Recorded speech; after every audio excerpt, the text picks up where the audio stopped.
Chapter 589, Breakthrough to Heaven-Opening Daluo Immortal Realm Perfection. The road to immortal cultivation was long and fraught with obstacles, the ancients said. An immortal dreams for 3,000 years, this saying was validated in today's celestial spirit great world. After stepping into the nirvana realm, the time scale of cultivators began to lengthen, 100 years as a day, 1,000 years as a dream. For those on the path of immortal Tao, the higher their talent, the faster time passed. After becoming a disciple of the main vein of the Tao court, Xiaolan entered a prolonged period of seclusion. At first, she worried about Guan, fearing that he would pass away during her seclusion. Fortunately, although Guan encountered many setbacks, he always managed to break through. Once Guan successfully achieved nirvana, she completely set her mind at ease and focused on her cultivation. Tens of thousands of years passed in the blink of an eye, and although the human world underwent tremendous changes like the transformation of the sea into mulberry fields, there were not many changes in the immortal cultivation realm. That year, Xiaolan encountered a breakthrough opportunity. Under the protection of the great cultivators of the main vein, she successfully stepped into the wandering immortal realm, while Guan watched from a distance. He marveled at the uniqueness of the new era. Living for 10,000 years to reach wandering immortal realm was rare in the previous era, but in this new one, such geniuses were not few. Blood Prison Great Saint and an Xian even reached the heaven and earth flying immortal realm one after another. Tao treasures greatly aided their cultivation, added with the abundant spiritual energy of the Taoist field of the beginningless, containing the true meaning of the great Tao, their cultivation speed was ever increasing. Especially an Xian, who seemed to be transforming into an Hao. Though Guan felt that he contributed significantly to his disciples' progress, thinking of the past, he still had many reflections. I should also break through a minor realm. Guan watched Xiaolan consolidating her cultivation level at the horizon and made up his mind. Source: Web novel. Com, updated on Omicron New. He originally wanted to rely on his enlightenment to break through. However, for a heaven-opening Daluo immortal, breaking through a minor realm required much more time than he could imagine. Having thought that, Guan directly switched identities, his original body leaping out of the little world.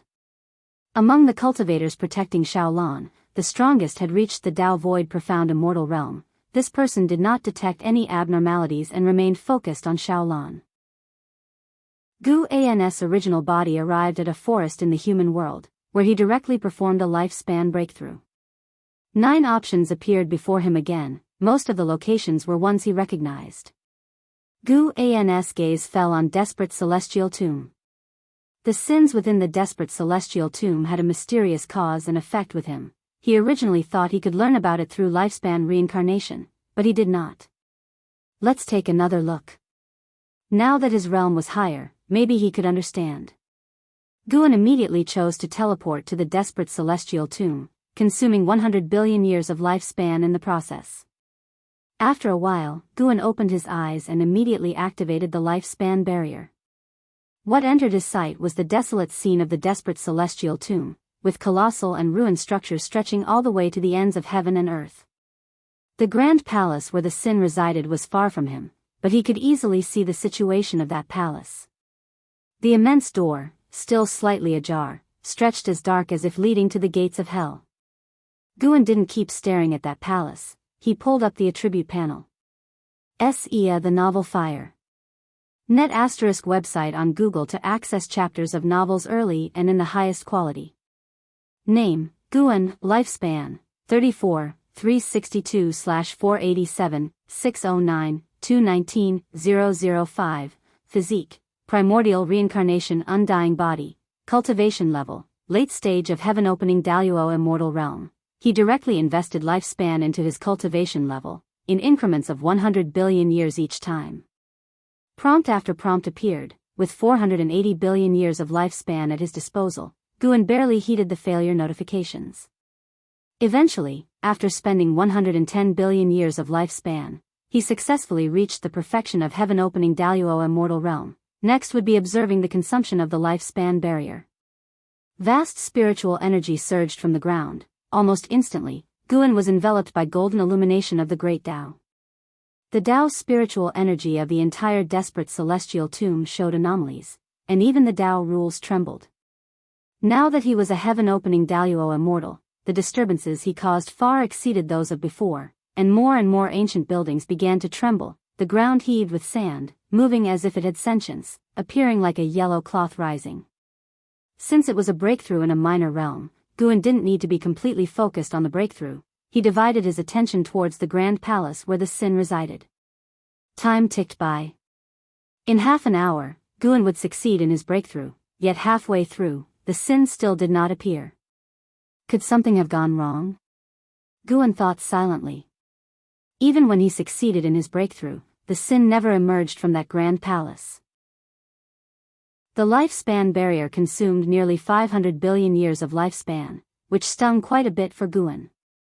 The higher the realm, the greater the lifespan barrier's consumption, and for safety, he activated the lifespan barrier every time he broke through. The reason for this was quite simple.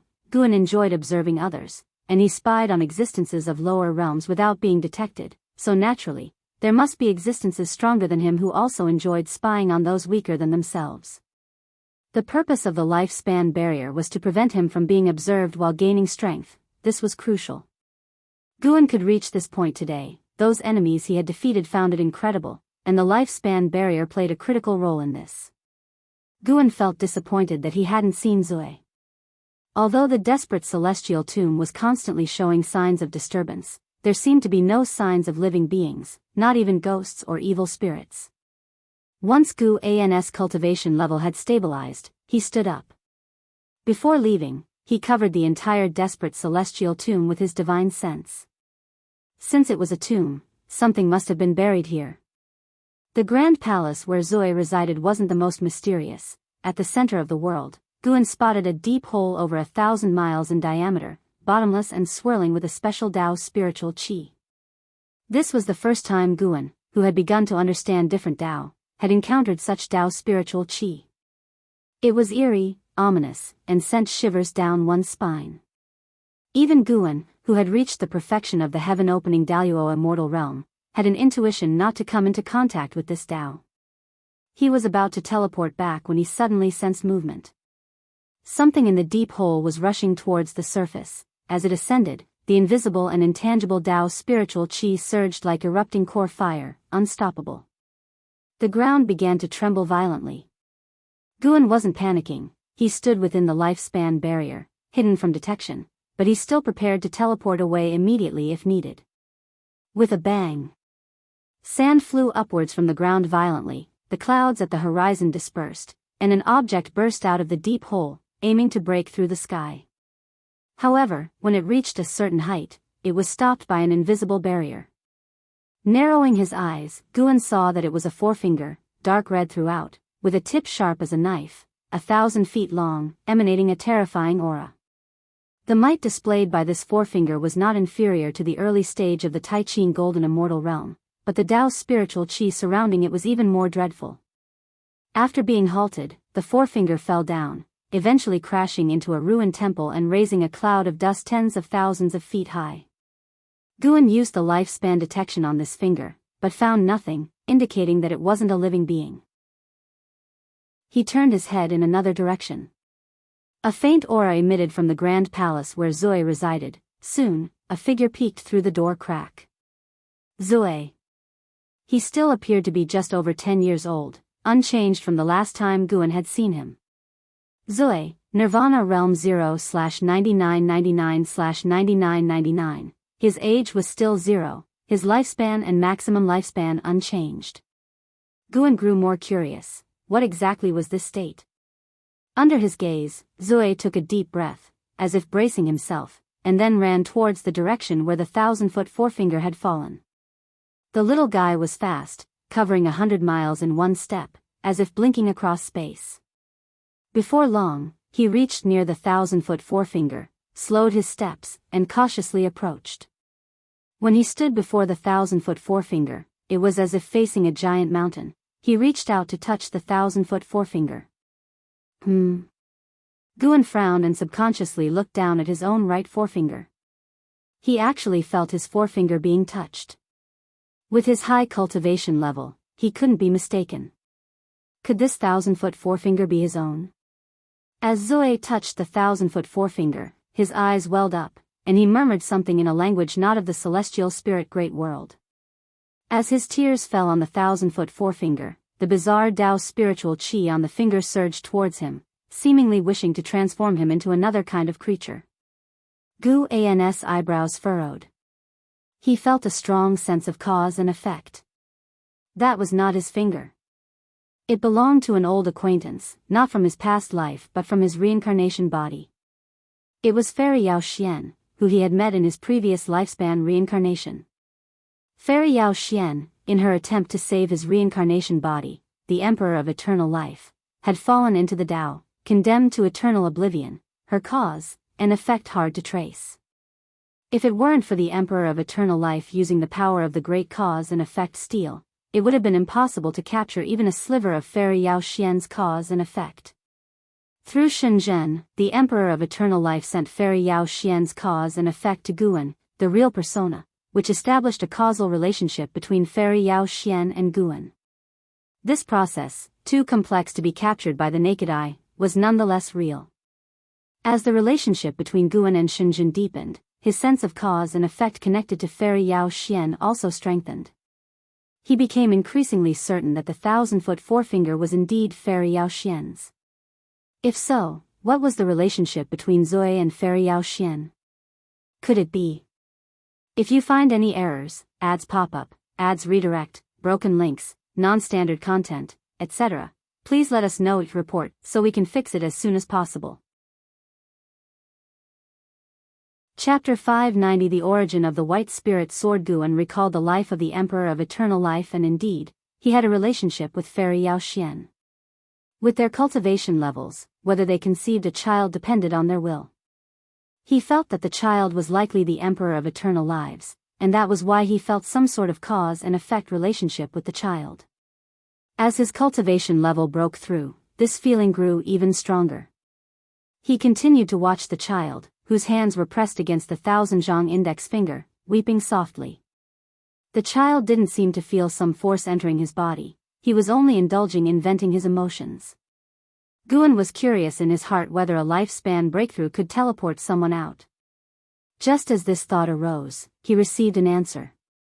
No.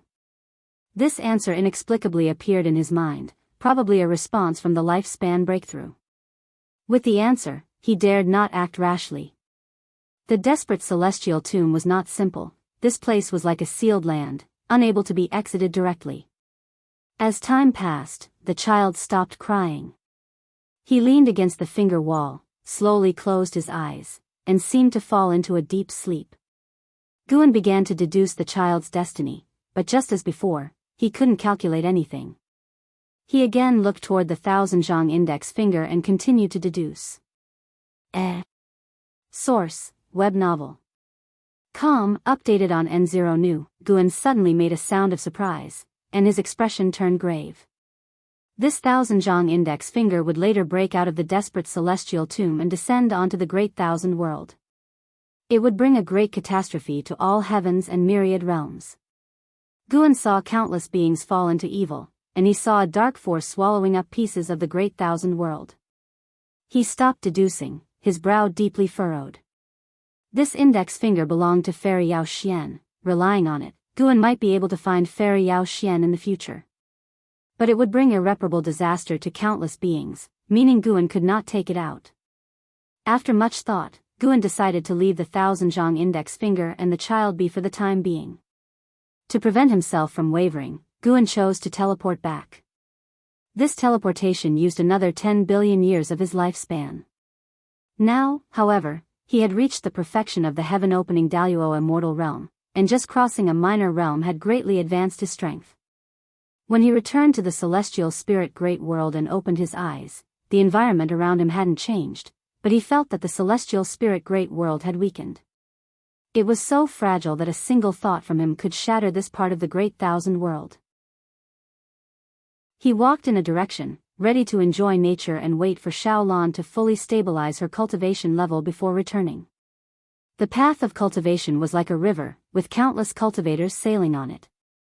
Some people sailed faster, some overtook others, and some capsized, plunging to the riverbed. Guan looked down at the myriad beings of the celestial spirit great world, contemplating the various states of life, a process that helped him understand the essence of the world. The birth of heaven and earth was not difficult for him, but the operation of the rules of heaven and earth contained a deeper level of Tao intent. The heavens and earths were innumerable, yet their operational rules were mostly similar. In the midst of it, perhaps there was an even more transcendent power supporting everything. Guan thought of the mysterious Great Tao aura on the Thousand Zhang index finger. What kind of Great Tao was it, and why was it so peculiar? After breaking through to the wandering immortal realm, Xiaolan was extremely excited and dragged Guan to visit Sage Su and their fellow disciples. SEA the Novel Fire, net website on Google to access chapters of novels early and in the highest quality. Sage Su and the other traveling immortal instructors had long known that this day would come, but they didn't expect it so soon. When Xiaolan was in the Qi cultivation realm, Sage Su was already in the wandering immortal realm. Yet when Xiaolan reached the wandering immortal realm, Sage Su was still in the wandering immortal realm. Even if the mentor-disciple relationship was as good as it got, Sage Su still felt a bit mixed inside, yet she hid her emotions very well. Standing on the side as a bystander, Guan watched these people congratulating Xiaolan, thinking with a sigh how life was unfair, and he found it quite amusing. Afterward, Xiaolan wished to return to Xiao Manor for a visit, and Sage Su had no objections. With the cultivation level Xiaolan now possessed, she was capable of standing on her own. After Sage Su gave her several reminders, she watched Xiaolan and her companion leave. A middle-aged female cultivator remarked with emotion, "Even though she has become a loose immortal, she still treats that kid Guan like a treasure. I really don't know what kind of enchanting potion Guan fed her." Before Xiaolan entered the loose immortal stage, they all worried that Guan would be a drag on her. Now, they only marveled at Xiaolan's deep affection for Guan. Such emotions were rare indeed. If they could keep this up, it would indeed be a beautiful tale. On the way back, it was still Xiaolan riding the clouds, her mood somewhat uneasy. The excitement brought on by her breakthrough was replaced by the nervous emotion of returning home. Thousands of years had passed, and her parents had long since departed this life. She already knew this, and she feared that Xiao Manor might no longer exist, that the descendants of the Xiao family might have forgotten her. "Don't worry, there won't be any issues. It's said that prodigies have their own destiny. This force, invisible and intangible, can protect those around them," Guan consoled. Xiaolan looked at Guan and asked curiously, "Brother Gu, don't you have any regrets?" From childhood, Guan had always been there for her. She had never seen him sad or disheartened, not even angry. He always remained gentle, cheerful, not a hint of negative emotion could be seen on him. Thinking about it now, Guan seemed unrealistically perfect. The curiosity in Xiaolan's eyes grew even thicker, as if she wanted to see right through Guan. "Of course, I have regrets. Everything you've experienced, I have already been through. Once you've been through a lot and learned to let go, you won't feel as upset," Guan replied. This puzzled Xiaolan even more, and she asked, "You're only 20 years older than me. How can you speak as if you were thousands of years older than me?" Guan laughed and said, "In dreams, I've experienced more than you." "Really? Laner, have you ever thought about your goal in immortal cultivation?" "I actually have." "Let's hear it." "I want to be the master of the Tao court," Xiaolan said with a proud smile, and seeing her smile, Guan felt a bit dazed. Yilan always loved to chase after power. It seemed some things remained unchanged by the cycles of reincarnation. Chasing power wasn't a bad thing. People should always have goals in life. "I hope to see you succeed in my lifetime," Guan sincerely said, making Xiaolan feel the pressure. Yes, her future was bright, but the same couldn't be said for Guan. Xiaolan feared that Guan would be saddened, so she started to change the subject. The prodigies of the primordial era were far stronger than those of the previous era, and the path to fame was naturally tougher. Xiaolan's reputation had already spread within the Tao court, but in the eyes of the world, she was still unknown. She prepared to venture out for trials, to compete for treasures, to punish the wicked and eliminate evil, just like the immortals in the stories. However, she was somewhat worried about Guan. Guan said she could go with peace of mind and that he would wait for her in the cave mansion, which relieved her considerably. Trials for treasures inevitably meant battle. She couldn't guarantee Guan's safety, but she also feared he might overthink it, leaving her hesitant. By the way, Brother Gu, what is the origin of this white spirit sword?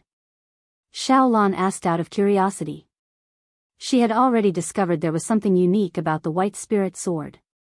The person who gave me this sword said it was from an immortal. I didn't believe it until I followed you on the path of cultivation. Its origins are for you to discover. I'm not capable of that, Guan answered. If you find any errors, ads pop up, ads redirect, broken links, non-standard content, etc., please let us know each report so we can fix it as soon as possible. Chapter 591. With sentiment and without sentiment, thousands of years had passed, and Shao Manor indeed had changed beyond recognition, now known as Shao City, the strongest cultivation family in the region. Despite their eminent status, the descendants of the Shao family always remembered Xiaolan, and her portrait still stood in the ancestral hall for posterity to worship. Xiaolan looked at the excited descendants of the Shao family and thought of her brothers and sisters. The newly initiated wandering immortal couldn't help but become teary-eyed. Her cultivation level was high, and she had lived longer than the members of the Shao family, but in reality, she had faced too few hardships and spent the majority of her life in seclusion, so she still had the temperament of a young girl. Guan watched Xiaolan being surrounded by her descendants, his face filled with a smile. The Yilan of his past life had once dreamed of such a scene. Unfortunately, she had no living family, let alone descendants. Xiaolan stayed in Shao City for a whole month, and all the citizens knew that the old ancestor of the Shao family had returned. Even cultivators from other cities and sects came to visit. During that month, although Guan could see Xiaolan every day, they did not spend as much time together as in the past, not because Xiaolan deliberately neglected him but because the Shao family members were too enthusiastic. When they left Shao City, Xiaolan stood on cloud mists, raised her arms, and laughed loudly. From now on, I have a new goal, not only to be the master of the Dao court but also to help the Shao family become an eternally thriving cultivation family. Her whole being was full of fighting spirit, and an aura unique to great talents appeared on her. As for Xiaolan's lofty ambition, Guan thought it was good, as it was a common human sentiment, just like how he would take care of the supreme sect. Guan also knew his own problems, always saying he would not interfere, yet he couldn't help but take action. Long Teng was the best example. No matter how high the cultivation level of a Daoist, they would always look after those close to them. Source: Web Novel. Com, updated on Omicron New. Guan suddenly thought of a question. Is it better for immortal gods to be affectionate or indifferent? Are heavenly Dao and great Dao affectionate? Guan fell into deep thought, while Xiaolan, unaware of what he was thinking, continued to express her lofty ambitions, as if shouting them could make heaven and earth witness her determination. In the Taizong imperial dynasty, inside the great hall of the palace, thousands of civil and military officials stood on both sides, watching a man dressed in gorgeous silver armor approach. This man was Long Teng, wearing thick silver armor, like a silver dragon wrapped around his body, his helmet adorned with 2 phoenix wings, and a white cape fluttering as if it had a life of its own. At the front of the steps, Li Xiandao, dressed in emperor's robes, looked at Long Teng, his face full of prideful smiles.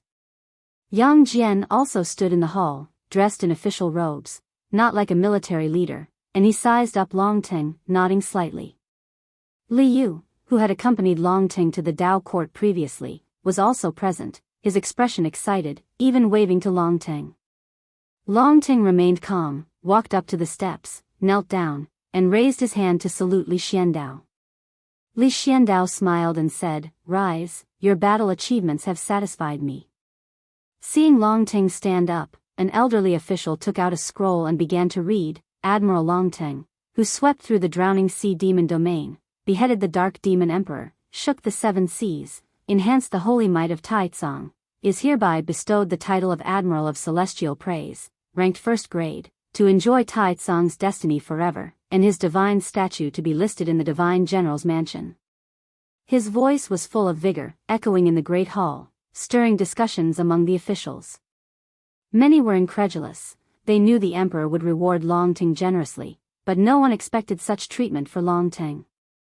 1st grade, nearly second to none. the position of admiral, previously only achieved by Yang Jian.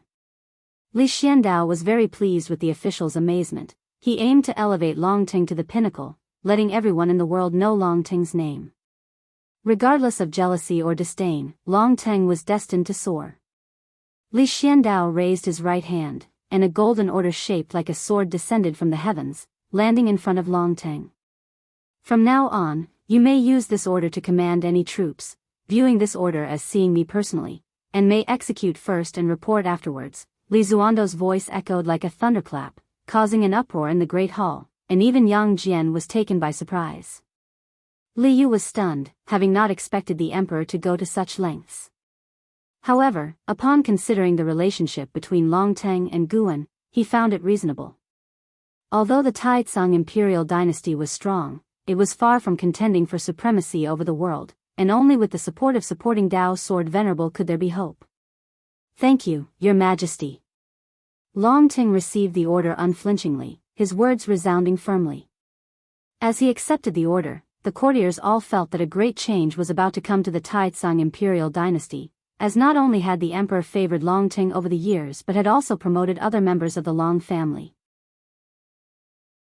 With Long Ting being appointed as Admiral of Celestial Praise, the Long family had truly risen to the top echelon of the Taizong imperial dynasty, compelling even those with a deeper family heritage to take the Long family seriously. Hiss, a fierce wind swept into the great hall, causing everyone's complexion to drastically change. Long Ting turned around, squinting his eyes. Suddenly, a figure appeared in front of him and pushed forward with a palm. It was Yang Jian. As Yang Jian swung his palm, a tremendous mana erupted, seeming to strike an invisible existence, dispersing into a mist of energy. Slaughter my demon soldiers and still wish to boast? Ridiculous. A cold sneer sounded, and Yang Jian's complexion abruptly changed as a powerful demonic power dispersed his mana, forcing him to retreat. As he retreated, he did not bump into Long Ting. Instead, he fixed his gaze, but Long Ting's figure had already disappeared. Li Xiandao on the dragon throne was also compelled to gather his mana but was still shocked into standing up. Ministers to either side were knocked to the ground, their cries of agony resounding. Emperor Taizong, consider this a warning today. Your Admiral of Celestial Praise must die, and I will let my subordinates feast on his flesh. That cold sneer echoed again, the demonic wind in the hall ceased, and Yang Jian also disappeared from the hall, pursuing the source. Li Xiandao stood in front of the dragon throne, his brow furrowed, but he did not panic, his eyes mixed with a hint of unusual color. Long Ting was bound by an unshakable demonic power, losing his ability to resist. He could not even open his eyes, feeling the world spinning and his divine soul inverting. This sensation lasted a long time until he was finally thrown to the ground. As the demonic power dissipated, he opened his eyes and found himself lying in a dim underground plaza, which was vast, and in front, there was an altar over 1,000 zhang in diameter with a majestic stone statue standing behind it, a supremely fierce demon whose mere statue emitted an immense oppressive force. Long Ting turned to look and saw a red cord binding his battle armor, sealing his mana, preventing him from standing up. A figure appeared out of nowhere in front of him, a hawk-headed demon wearing a loose Taoist robe and as tall as a small mountain. With his back to Long Ting, the demon faced the statue and said, "Master, I really can't bear it. I can endure the excesses of the Taizong imperial dynasty, but this guy slaughtered my demon soldiers. I must tear him apart personally." The novel Fire. Net website on Google to access chapters of novels early and in the highest quality. His tone was filled with dissatisfaction. A hoarse voice followed. What is this person's name? Is he related to that existence? The hawk-headed demon snorted coldly. His name is Long Ting. How could he possibly be related to that existence? Master, you are too cautious. Supporting Dao Sword Venerable has long left the celestial spirit great world. If he were really here, it wouldn't be the Dao court but the supreme sect or the Taizong imperial dynasty that would unify the world. If you find any errors, ads pop up, ads redirect, broken links, non-standard content, etc., please let us know it report so we can fix it as soon as possible. Chapter 592, God of the great thousand world. The voice of the eagle-headed demon echoed within the underground plaza, but the aged voice he called Master did not immediately respond. Long Ting heard him mention supporting Dao's sword venerable, but his expression remained unchanged, and he did not disclose his relationship with the supporting Dao's sword venerable. The underground plaza fell into silence. The eagle-headed demon turned to look at Long Ting lying on the ground. His right hand lifted, his palm transformed into an eagle's claw, elongated and sharp, with tips even flickering with a cold light.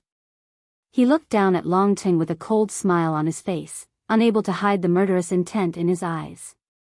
Long Ting looked up at him, his face still calm, showing no fear.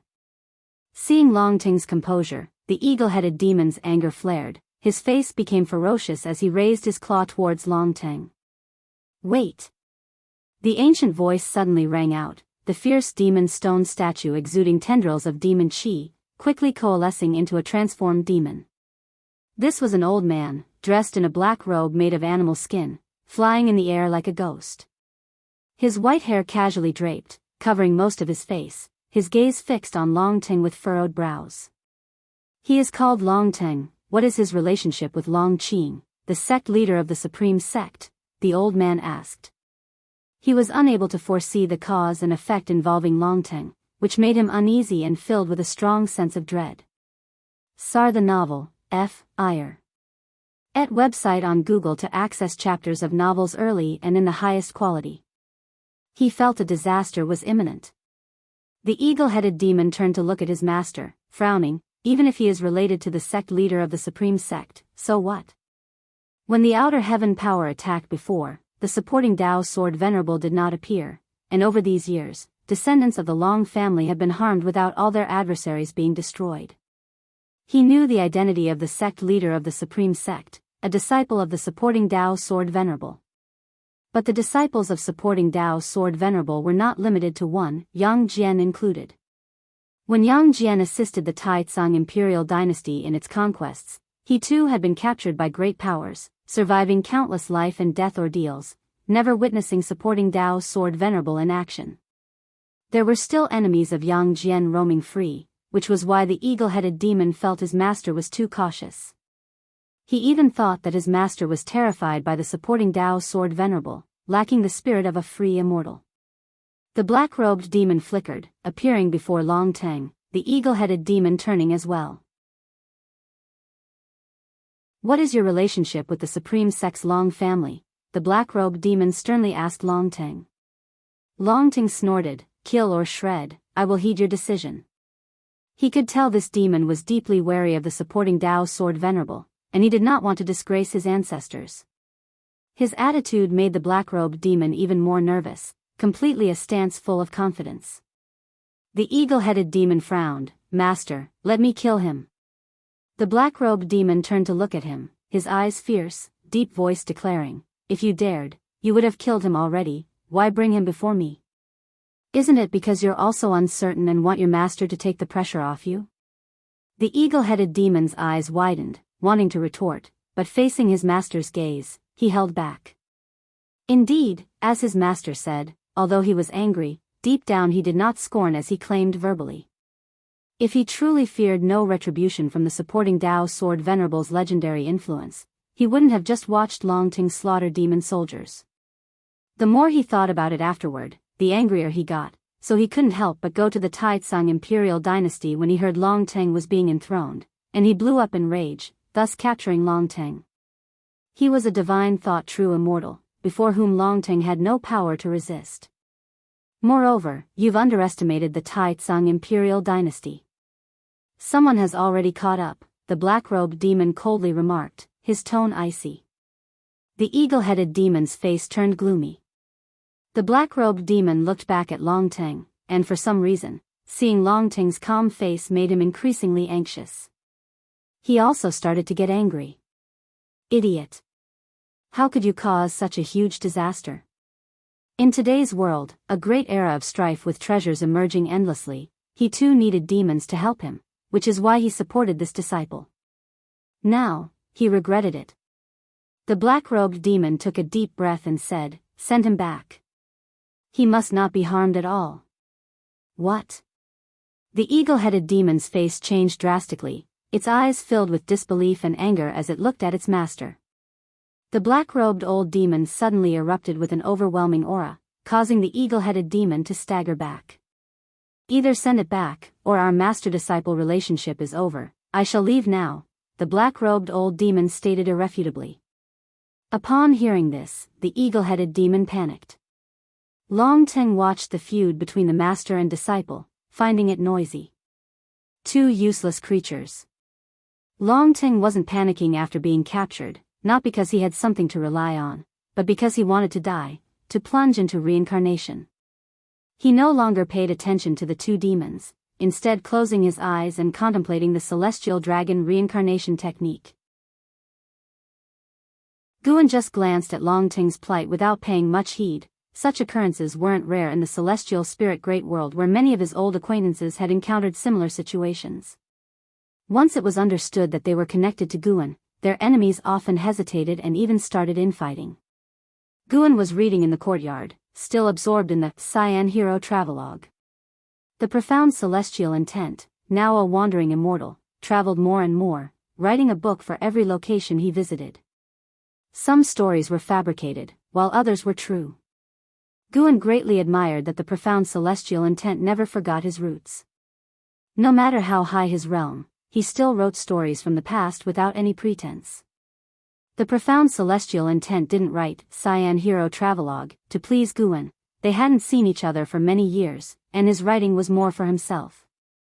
Guan's copy of Cyan Hero Travelogue was purchased from the immortal cultivation realm. He never offered any suggestions to the profound celestial intent.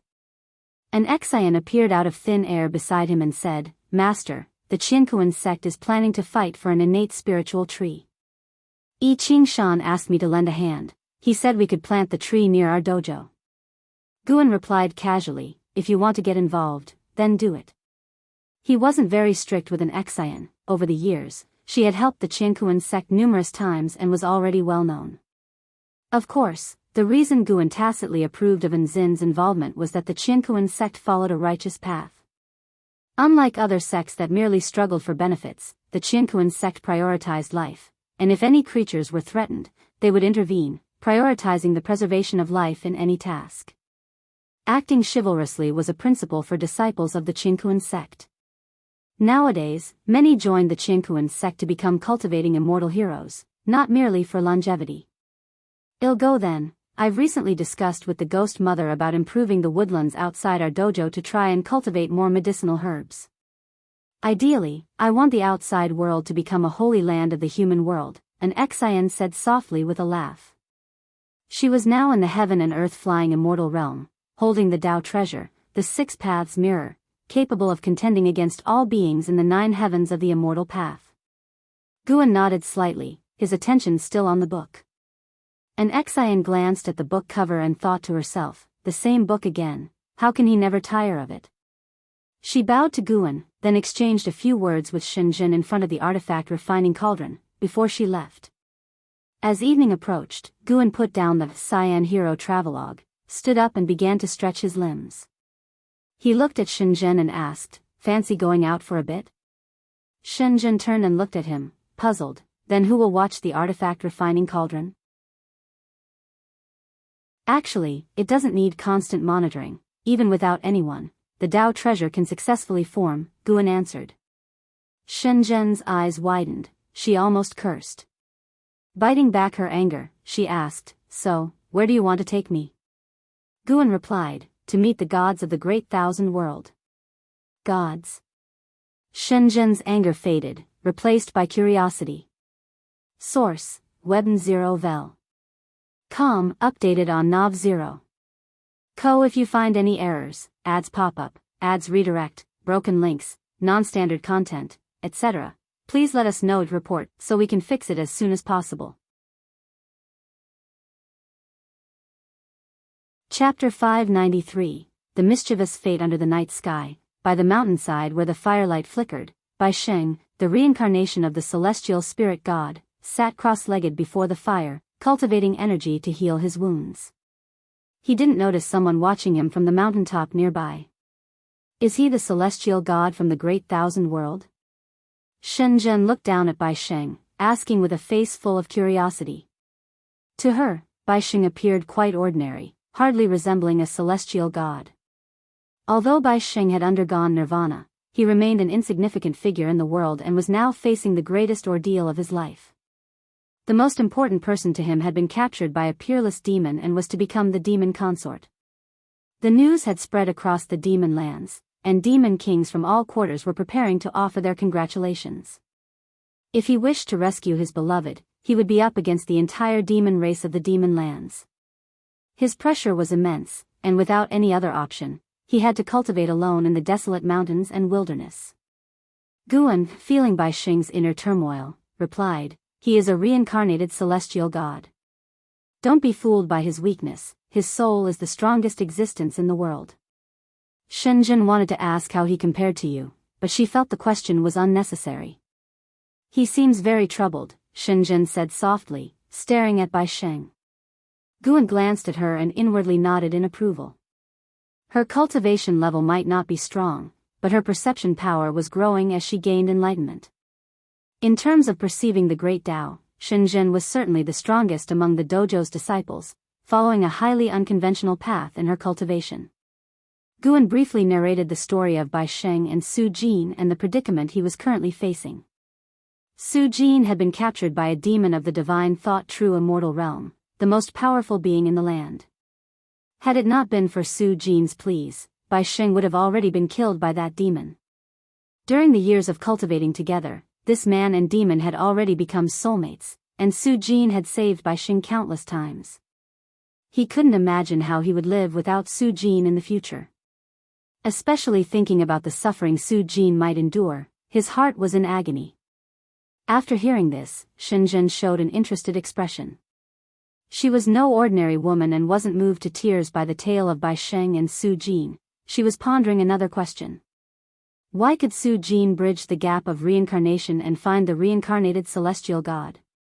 She had a vague suspicion that Guan was manipulating everything from behind the scenes. "Let's go down and meet him." Guan dropped this remark and started walking down the mountain, with Shenzhen following closely. Walking behind Guan, she asked, "Are you going to help him?" The idea of such a powerful celestial god enduring the suffering of reincarnation made Shenzhen think of the world-shattering battle before the remaking of heaven and earth. Knowing Guan as she did, it was clear he wasn't trying to mock the celestial god, rather, he wanted the celestial god to understand the suffering of mortal spirits and thus become a celestial immortal that all sentient beings aspired to. Since ancient times, countless legends about immortal gods had existed, yet rarely did genuine immortal gods descend to save the world. For cultivators, immortal gods represented more of an aspirational goal. Cultivators long for the immortal gods, not for the responsibilities they carry, but for the capability of immortality. Walking ahead, Guan said with a soft chuckle, "Helping him is also helping those demons." After all, Bai Sheng was no ordinary man. Once he awakened the will of the celestial spirit god, it would take only a thought to turn those demons to dust. Of course, if Guan aided those demons in suppressing the celestial spirit god, they wouldn't meet such an end, but why would Guan want to help them? To forcefully wed another's beloved was inherently immoral. Shenzhen quickened her pace to walk alongside him, and together they approached Bai Sheng. With the help of Guan's mana, Bai Sheng didn't sense Shenzhen's presence, nor hear their footsteps. It wasn't until the two of them were right in front of Bai Sheng that Guan coughed falsely, startling Bai Sheng into opening his eyes suddenly. Seeing the sudden appearance of two people in front of him, Bai Sheng was frightened and immediately jumped up, quickly creating distance and watching Guan and Shenzhen warily. He subconsciously thought that the two were demons in disguise, capable of approaching him without his notice, which surely meant their cultivation level was higher than his. Could they be subordinates sent by the demon emperor? Bai Sheng drew his sword, ready to fight. Guan looked at him and laughed, asking, "Don't you remember me?" Hearing this, Bai Sheng hesitantly asked, "You are?" He had only known Guan for less than a year, and now after so many springs and autumns had passed, he had long forgotten Guan, only occasionally recalling when he first witnessed the power of immortal cultivation. He would think of an old friend who died in that city. Sir, the novel, F. Iyer. Net website on Google to access chapters of novels early and in the highest quality. Guan, brother Bai, have you forgotten? I accompanied you to the imperial examination and even taught you swordsmanship, Guan said with a wry smile. After hearing this, Bai Xing concentrated and quickly widened his eyes. He didn't immediately trust Guan, instead pinching himself, thinking he might be under the influence of a demon's illusion technique. Shenzhen covered her mouth to conceal her laughter at his actions. Guan patiently explained, we are not transformed demons. If we were as you suspect, we wouldn't bother deceiving you, we would just kill you. Bai Xing thought it made sense, but he was completely unprepared for the fact that someone from his memory, long thought dead, was still alive and standing in front of him. He overlooked one detail, that Guan somehow knew what he was thinking. Brother Gu, where did you go back then? Bai Xing asked awkwardly, the passage of time having erased his recollection of the feeling of their companionship. Guan sat in front of the fire and gestured for Bai Xing to come back. Shenzhen sat next to Guan with poise, appearing like an immortal goddess from heaven, her knees pointing towards Guan, clearly positioning him as the principal figure. Bai Xing took a deep breath, returned to the fire. He was at his wit's end, and if he could not save Su Jin, life would be meaningless. His eyes became resolute, and he resumed his seat from before. Talking about me is pointless. Do you want to save Su Jin? Asked Guan, picking up a stick and poking at the fire as he spoke. Bai Xing's eyes lit up, asking, do you have a way? As long as you can help me save her, I'm willing to pay any price. Guan looked at him, his gaze sharpening. What if it meant your death? I'm willing. Bai Xing answered without hesitation. Guan continued, if you die, she might marry someone else. How would that be any different from now? That demon doesn't want to kill her. Bai Xing's complexion changed slightly, but he still said through gritted teeth, it's different. I want her to be able to pursue the happiness she desires, not be coerced. As long as you can save her, I'm ready to die at any time. This scene reminded Guan of when the boss had saved number 5 all those years ago. Back then, as now, Su Jin had given hope to the boss, but at the cost of his life. Destiny really had a way of playing tricks on people. Guan looked down at the fire, as if contemplating whether or not to save Su Jin. Bai Xing pressed, that demon emperor is a divine thought true immortal from the 8th heaven of immortal Tao. Do you know of a being stronger than him? He noticed his question made the woman beside Guan laugh again, the corners of her mouth lifting uncontrollably as though she were mocking him. Guan leisurely said, don't rush. Let me tell you a story. Bai Xing's heart was burning with urgency, hardly in the mood for stories, but before he could refuse, Guan began to speak. In outer heaven, far in the depths of the universe, there is a gate known as the World Gate, below which resides a deity called the Celestial Spirit God, outer heaven. God. Bai Xing was suddenly captivated and listened intently to Gu An's continuing tale. Shenzhen was also listening intently, even beginning to imagine such a scene. A towering gate standing in the cosmos, beneath it, a deity, images began forming in her mind, she even saw other scenes. Source, Webn 0 vel. Com, updated on Nav 0. Co. If you find any errors, ads pop up, ads redirect, broken links, non-standard content, etc., please let us know and report so we can fix it as soon as possible. Chapter 594, The Price of Becoming a God. The night was like water, the fires on the hillside illuminating a 30-foot radius. Bai Xing listened to Guan telling the story of the celestial spirit God, his heart longing, his face full of disbelief. There were such beings beyond the heavens. The resolute, almost invincible celestial spirit God filled Bai Xing with admiration. Even the strongest gods have desires, said Guan with a sigh. For the sake of the ultimate treasure, he decided to destroy the great thousand world, and for that, he paid a painful price, cast into reincarnation by a greater power, to undergo the suffering of mortal spirits. Listening to this, Bai Xing's thoughts churned dramatically. He couldn't help but ask, so, you know who the celestial spirit God reincarnated into? Can you have him help me? In his eyes, the 9 heavens of the immortal path was the pinnacle of immortal cultivation. The great demon who had reached the 8th heaven was already unparalleled, so surely the celestial spirit god must be of the 9th heaven cultivation level. Why would Guan bring up the celestial spirit god for no reason? He must have a way to find the celestial spirit god. Faced with Bai Xing's eager gaze, Guan replied, I do indeed know where he is, and if he takes action, he will surely be able to deal with that demon emperor, but what? But celestial gods are only bound by the heavenly Tao, no one knows what he thinks, reviving him might bring catastrophe to the entire world. Hearing this, Bai Xing fell silent. He felt that Su Jin was most important, but to gamble the freedom of all living beings on Su Jin's freedom was far too selfish. Sarch * the novel, F. Iyer. Net website on Google to access chapters of novels early and in the highest quality. He admitted he was no great philanthropist. He could be selfish, but he could not hurt innocent people. Shenzhen watched Bai Xing caught in his dilemma, finding it amusing, wondering whether Bai Xing's feelings for Su Jin would change after he had restored the will of the celestial spirit god. Bai Xing gritted his teeth and asked, Is there no other way? The lives of all living beings, including me, including Su Jin, and including all of you, if saving them requires such a cost, it's meaningless.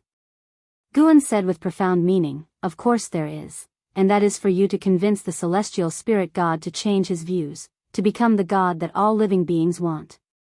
How could I possibly do that? Bai Xing asked with a frown. Upon entering the immortal cultivation realm, he felt his own mediocrity. There were far too many people in this world with far greater talent than him. He had only come this far by the help of Su Jin. Could someone like him persuade a celestial god? He didn't see himself as the protagonist of a story.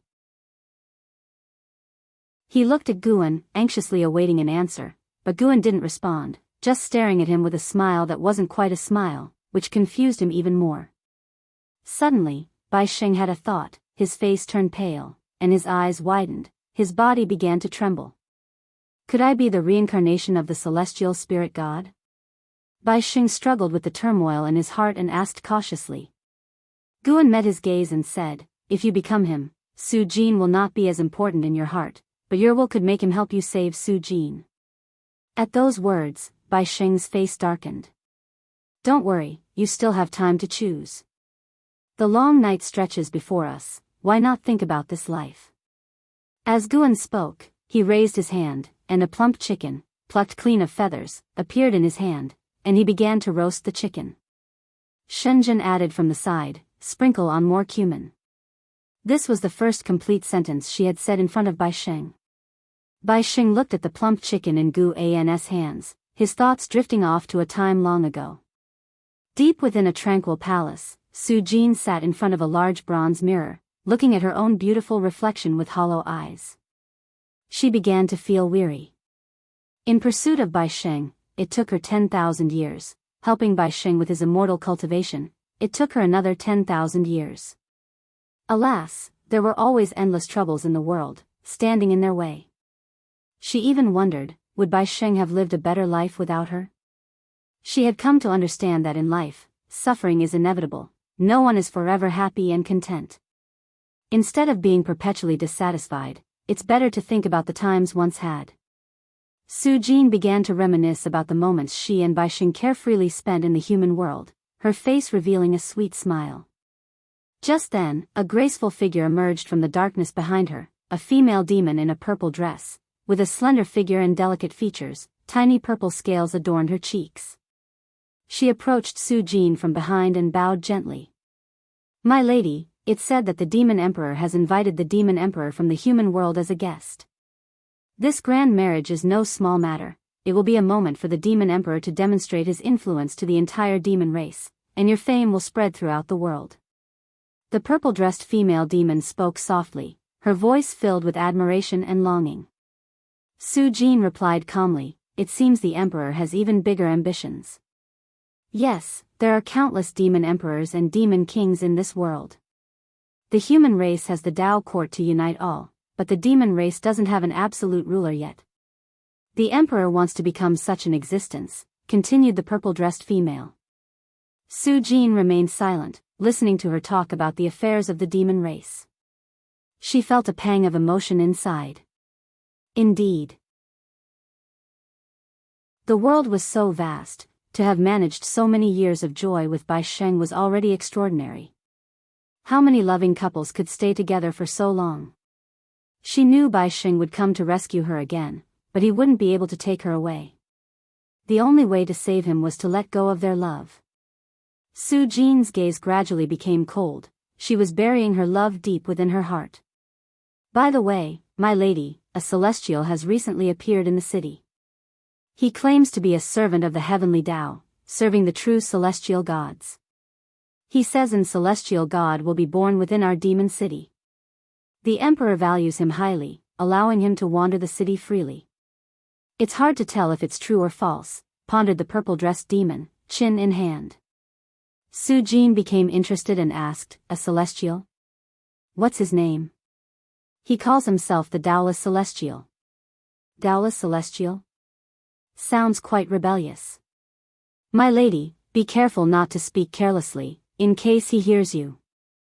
It was a sunny day, no wind, no rain.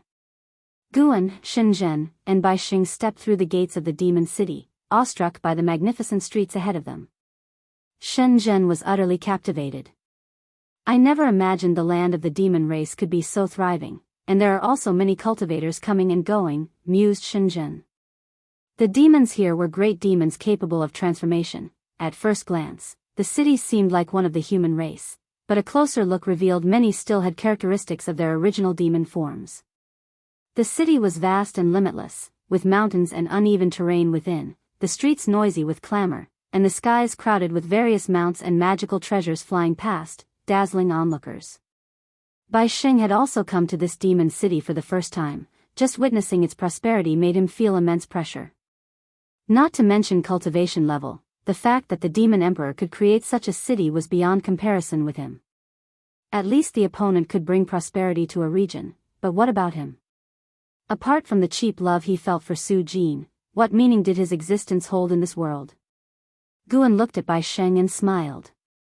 Whenever you're ready, you can start.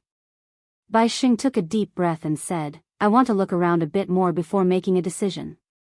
Let's do it together. There's also someone in the city I'd like to meet, Guan said with a soft laugh, a playful glint in his eyes. He never expected that guy was still alive. Source, Webn0vel. Com, updated on Nav 0.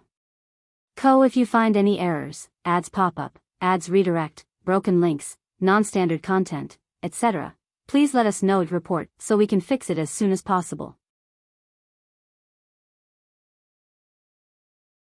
Chapter 595 I really thought you were him. HTML. Guan discovered traces of Wu Dao Xian in this demon city. Wu Dao Xian was the master of the Black Profound Emperor, and he incited the Black Profound Emperor to slay his reincarnation body.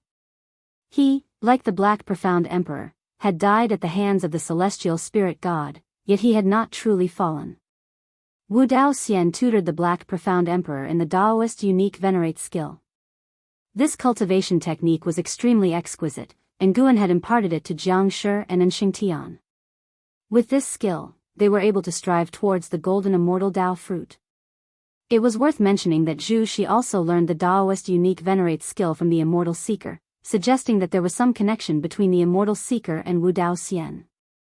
Of course, there was also the possibility that this cultivation technique was related to the celestial court.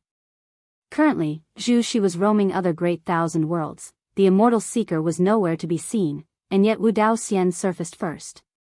He could feel that this Wu Dao Xian was not the true self, his true self was hidden within a secret space on the path of the great Dao. The specifics of the location could only be explored after contacting his avatar. Wu Dao Xian proclaimed that an immortal god would be born here, which piqued Gu An's interest in him even further.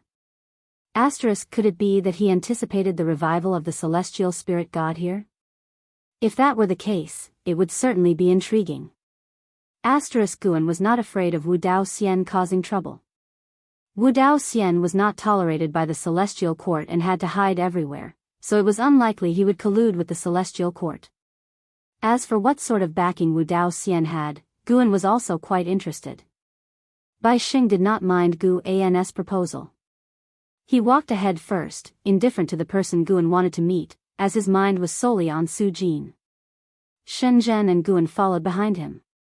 Shenzhen used the sound transmission technique to ask, "He's so absent-minded, could he be willing to give up Su Jin?" "Well, know the answer today." Guan replied using the sound transmission technique. He looked at Bai Sheng's back and felt deeply moved. It wasn't Bai Sheng and Su Jin's relationship that moved him, but his brotherhood with Bai Sheng. He somewhat missed the days of exploring mountains and waters and drinking joyously with Bai Sheng. Bai Sheng did not know he was the supporting Dao sword venerable, treated him with less reverence, and had no ulterior motives. They had a sense of kindred spirits. Sadly, times change, and Bai Sheng had lost his carefree nature and had long forgotten him. Over 30,000 years had passed, now the only one he could chat freely with was Shenzhen. Perhaps the loss of such companionship was the price of power. As Guan was sighing over the changes brought by time, the demon city grew increasingly lively. A strong wind swept through, startling the demons and cultivators on the streets as they looked up, only to see a large fish with black wings flying over the city walls and heading towards the distance. Its wingspan spanned thousands of feet, blocking out the sky and plunging the street where Guan and his companions stood into darkness. Bai Sheng, having seen much, was not surprised. But if he knew that there was a pavilion on the fish's back, with someone inside not weaker than the demon emperor, he would surely be shocked. The demon emperor of this city was named the Great Liang Demon Emperor. Although he was a divine thought true immortal in cultivation, he possessed clues to a heaven and earth ultimate treasure, which was why all the great powers came to celebrate. Heaven and earth ultimate treasure was the immortal cultivation realm's term for the most powerful magical treasures. These treasures were rich with destiny, even capable of creating a world, harboring the power of heaven and earth. These heaven and earth ultimate treasures also originated from the battle court. Those who crafted them were all golden immortals, thus they contained world power. Guan did not harbor ill feelings towards the Great Liang Demon Emperor. Although this guy kidnapped Su Jin, he treated her politely and promised to only win her heart before taking her.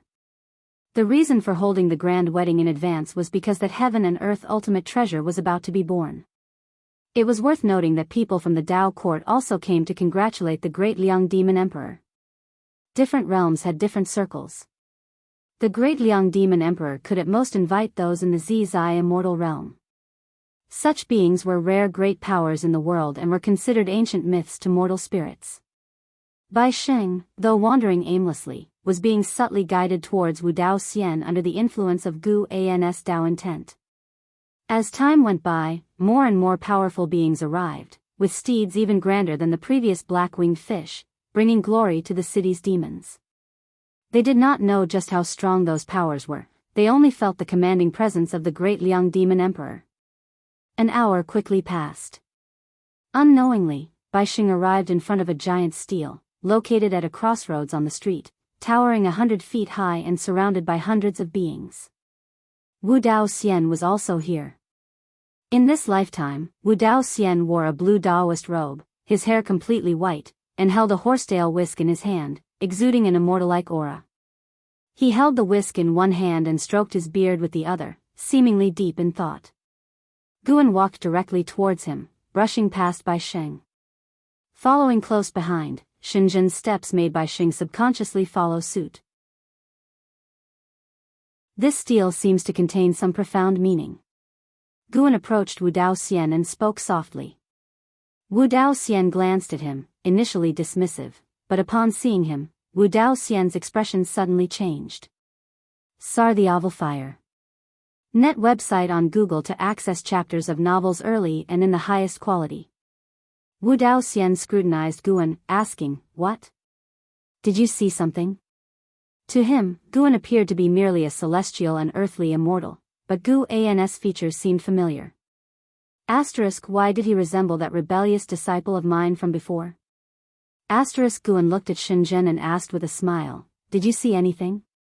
Upon hearing the question, Shenzhen began to seriously examine the 100-foot-tall stele in front.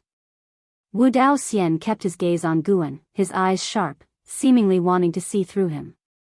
Bai Xing stood at the back, inspecting Wu Daoxian. He had seen many Taoists like Wu Daoxian before, but he could feel that Wu Daoxian had a certain hostility towards Guan. I see a giant red tortoise. This steel is a piece of its shell. Shenzhen suddenly spoke, causing Wu Daoxian to shift his gaze to her, eyes filled with surprise. This woman can actually see through it? Shenzhen continued to observe intently. She frowned and said, the red tortoise is still alive, seeking to find this fragment of its shell. Wu Daoxian became interested in her and asked with a smile, this young lady is remarkable, seeing the cause and effect from outer heaven. May I ask whose tutelage you are under? Shenzhen snapped back to reality and did not answer Wu Daoxian. Instead, she looked towards Guan, giving an answer with her eyes. Wu Daoxian turned his attention back to Guan and sighed, young brother, you bear a strong resemblance to a certain disciple of mine. Were it not for seeing with my own eyes his soul scattered, I might have thought you were him. His eyes showed a trace of nostalgia, as if reminiscing about that disciple. Bai Sheng, hearing this, breathed a silent sigh of relief. It didn't sound like a vendetta. Although unsure of how strong Guan was, he sensed that Wu Daoxian's Tao practice was unfathomable. Such a man was not to be provoked. Guan nodded and said, you also resemble a master of mine. Were it not for seeing with my own eyes his beheading, I might have thought you were him. With these words, Wu Daoxian's pupils shrank suddenly. Almost instantly, he lifted his right hand. Shenzhen and Bai Sheng were unable to react in time. However, Gu An's movement was quicker. Slap. Gu An's right hand landed on Wu Daoxian's shoulder, and with this pat, his mana dissipated instantly, his eyes widening. Source, Webn 0 vel. Com, updated on Nav 0. Co. If you find any errors, ads pop up, ads redirect, broken links, non-standard content, etc., please let us know and report so we can fix it as soon as possible. Chapter 596 Innate Immortal Gods. Guan stared at Wu Dao Immortal, his eyes full of shock and anger. Because it wasn't his real body, he didn't despair. He stared intently at Guan and said in a deep voice, I didn't expect you to still be alive. Guan pressed on him, saying, I didn't expect you to be alive either. Shenzhen and Bai Xing sensed something was wrong and became vigilant. Wu Dao Immortal asked coldly, did you come specifically to find me, or for him? Guan smiled and said, he has already arrived, right before your eyes. Hearing this, Wu Dao Immortal was stunned for a moment and subconsciously looked toward Shenzhen. Could it be that Shenzhen, with such low cultivation level, was a reincarnation of the celestial spirit god?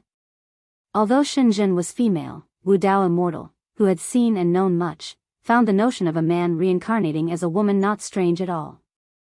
Guan shook his head and turned to glance at Bai Sheng, saying, the god who slew me back then is him. Wu Dao Immortal couldn't help but look towards Bai Sheng, his eyebrows tightly furrowed. In his eyes, Bai Sheng seemed so mediocre. Bai Sheng was also stunned. He subconsciously looked at Guan. Had Guan died at his hands in a previous life? Wasn't that a deep grudge and great hatred? In such circumstances, why would Guan want to help him? Shenzhen had not expected Guan to have such a past either, and inwardly sighed that indeed, behind invincibility was a difficult path. Wu Dao Immortal fell into silence, more concerned with what Guan wanted to do than the reincarnation of the celestial spirit god. This body was still too weak, unable to resist this young man's suppression. Wu Dao Immortal was annoyed, thinking of many years of grievances, his anger uncontrollably rising. Once, he had placed great expectations on the Black Profound Emperor, but unfortunately, the Black Profound Emperor resisted him and even caused him to be executed by the celestial spirit god, and his real Bodis injuries hadn't fully recovered to this day. Guan saw through what he was thinking and said, let's watch a good show together next. As his words fell, Guan withdrew his hand, but Wu Dao Immortal felt his chi power being sealed within his body. He was now like a mortal, utterly powerless. Wu Dao Immortal knew he couldn't escape, so he didn't act rashly. He turned his gaze to Bai Sheng and said, the immortal god I'm looking for is not him. Guan asked, are there other immortal gods in this realm? He hadn't detected the traces of other immortal gods, but he didn't doubt Wu Dao Immortal's words. Instead, it piqued his curiosity. Even though there were no traces of immortal gods, the legacies of immortal gods were there. LV Xian held an immortal god's legacy, and before the reshaping of heaven and earth, followers of immortal gods wandered the human world, promoting the name of the heavenly Tao. These signs proved that an immortal god could appear at any time. Yes, this god is not an ascended god but an innate immortal god, born from the celestial Tao destiny, Wu Dao Immortal replied, not minding sharing this information with Guan despite being sealed by him. Though they had deadly enmities, both stood against the celestial court. Guan thought of Fairy Yao Xian and suddenly guessed something, directing his gaze toward Su Jin. Indeed. Su Jin was pregnant, deliberately hiding and sealing the fetus, stopping its development, undetected even by the great Liang Demon Emperor. CTH Nell Fire. And a website on Google to access chapters of novels early and in the highest quality. Bai Xing had reincarnated many times and fathered children but had never begotten an innate immortal god. Why could he this time? Guan carefully observed, the child in Su Jin's womb had no trace of celestial Tao destiny. Could it transform later? Guan pondered as his gaze shifted towards the 100 zhang stele ahead. He began to chat idly with Wu Dao Xian, discussing the heavens and earth and the origins of the stele. Bai Xing noticed that those around them showed no reaction as if they hadn't heard the conversation about the immortal gods. He realized he had embroiled himself in great trouble, yet he was prepared to face death if only it could save Su Jin. Past lives, destinies, he didn't believe in any of it. He was him, he was not a god, and should he become one, the godhead turn into would surely not be ruled by his current will. Whatever being you are, your resurrection was caused by my sacrifice, and you must help me save her, just save her, without harming anyone else. Bai Xing silently recited this to himself, as though he were conversing with his own soul. Time continued to advance, and the hour of the great wedding grew ever nearer. In the heart of Demon City, a sumptuous feast had already begun. The great Liang Demon Emperor was making small talk with various guests, female demons danced and sang, and various spirit fruits and spiritual wine were presented, making everything appear luxuriously lively. Although Bai Xing couldn't see the details of the grand wedding, listening to conversations of passers-by made him increasingly anxious. Within Demon City, his divine sense met obstacles everywhere, forcing him into wild speculations. He frequently glanced at Guan, who was steadily chatting with Wu Dao Xian, oblivious to the matter of him becoming the celestial spirit god. This only heightened his unease and anxiety. Today is the great wedding day of the great Liang Demon Emperor and his beloved Su Jin. I thank all who have come to support this event. To make your journey worthwhile, I will present a heaven and earth ultimate treasure for all to experience the true meaning of the great Tao. Whether high or low in cultivation level, all may find a connection with the Tao. The voice of the great Liang Demon Emperor suddenly boomed through the city, interrupting the conversation between Guan and Wu Dao Xian. Bai Xing immediately became desperate, unable to resist speaking out. Brother Gu, aren't we starting yet? Guan turned to look at him, asking, have you thought it through? Bai Xing took a deep breath and said, I've thought it through, let me become him. Become the celestial spirit god. Hearing the voice of the great Liang Demon Emperor had driven him to lose all reason, with his only thought being to save Su Jin. Wu Dao Xian also glanced at Bai Xing, a sneer appearing in his eyes. Could the all-powerful, invincible celestial spirit god really be trapped by love? His gaze shifted back to Guan, thinking this youngster was definitely up to no good, playing such tricks on a celestial god. Hearing Bai Xing's words, a change came over Guan's eyes, and Bai Xing, meeting his gaze, felt the world spinning around him. At the same time, in central Demon City, on 1,000 steps, Su Jin stood next to the great Liang Demon Emperor under a red bridal veil, conducting herself with grace. The great Liang Demon Emperor, clad in a dragon-embroidered black robe and towering in stature with 2 horns amid his blood-red hair, merely standing there emitted an unrivaled aura. The great Liang Demon Emperor surveyed the expansive square below, where high platforms surrounded the perimeter, each occupied by beings whose cultivation level was no less than his. He was quite pleased with his pulling power. After today's grand event, his fame would spread across the whole world. He first aimed to make all demons across the world recognize his name, which would then pave the way for unifying the entire demon race. The news of the heaven and earth ultimate treasure stirred an uproar among the high platforms. Many demons and cultivators hadn't expected the great Liang Demon Emperor to unveil such a treasure directly. The great Liang Demon Emperor relished their discussions. Just as he was about to speak, a terrifying aura suddenly exploded from afar, surging to the skies.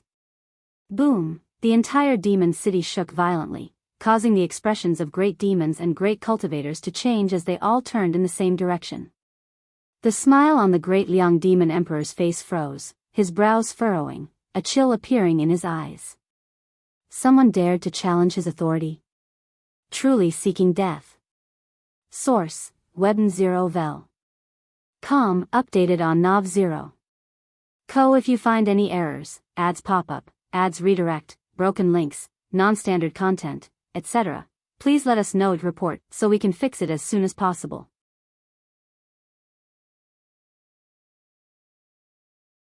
Chapter 597, Go Meet God at the 100-Yard Steel. Hundreds of cultivators and demons looked towards Bai Xing in shock. Bai Xing's body burst forth with dazzling white light, his chi force like flames, his robes fluttering intensely, the light masking his features, making him appear quite divine and full of oppressiveness. Shenzhen's cheeks fluttered with her hair, her eyes widened, looking at Bai Xing in surprise. Although she had known before coming that Bai Xing would transform into a celestial spirit god, actually witnessing this scene still surprised her. She could feel Bai Xing's soul transforming, a power that made her Tao heart tremble surged forth, unstoppable. Such a powerful presence was truly worthy of a celestial god. Shenzhen couldn't help but glance at Guan. She secretly wondered, just how powerful was Guan, who could have thrust such a formidable figure into reincarnation. Fellow Daoist Wu Dao was also surprised. He could tell that the celestial spirit god hadn't entered reincarnation willingly. Thinking back to 20,000 years ago, when the Great Thousand World underwent reconstruction, the celestial spirit god disappeared. Could it have been the Black Profound Emperor's doing? He looked towards Guan, filled with confusion. How exactly did this boy manage it? Bai Xing, who was recovering his cultivation level, slowly floated upwards, attracting more and more beings to gaze at him. Figures appeared atop the buildings in all directions. Those were demon soldiers of the great Liang Demon Emperor, none with small cultivation levels, but upon seeing Bai Xing, each showed a face full of fear.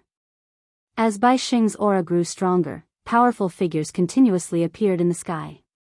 On the steps above, Su Jin couldn't help but lift her veil, her makeup exquisite, as beautiful as an immortal in a painting, her eyebrows furrowed. For some reason, this momentum felt vaguely familiar to her. She tried to remember, but couldn't recall where and when she had felt such an aura before. "My beloved, don't panic, I will return momentarily," said the great Liang Demon Emperor in a low voice, though his face didn't appear as calm as he felt inside, because that mysterious aura was rising too quickly, so much so that he couldn't remain seated. Just after speaking, he vanished from the spot.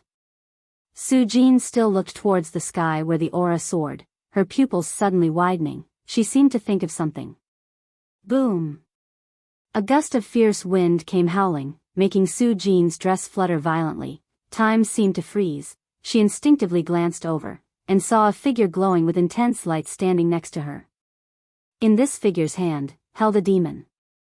The great Liang Demon Emperor. The great Liang Demon Emperor was held by the throat by the glowing figure's right hand, lifted into the air, unable to break free, his face showing pain and anger. Su Jin's heart churned wildly, too late to think. The great Liang Demon Emperor had just flown out and was captured. Even after living more than 20,000 years, she was stunned at that moment. Outrageous. A roaring shout shook heaven and earth. A great power cultivator from the Zizai immortal realm appeared next to the great Liang Demon Emperor, wanting to rescue him. Accompanied by a deafening explosion, this great power cultivator was knocked back away, smashing through a palace and further buildings, disappearing into the distance. The glow on Su Jin's face faded. She gradually saw the true face of the person next to her, and she couldn't help but widen her eyes. This person was Bai Xing. Bai Xing looked no different from before, only his hair was disheveled and fluttering in the wind. His expression was so indifferent, his gaze towards the great Liang Demon Emperor, as if looking at a dead man. How is this possible? The great Liang Demon Emperor spoke with a trembling voice, his tone filled with shock. He naturally recognized Bai Xing. When Su Jin had pleaded for Bai Xing before, Bai Xing seemed no different than an insect in his eyes. Had it only been so long?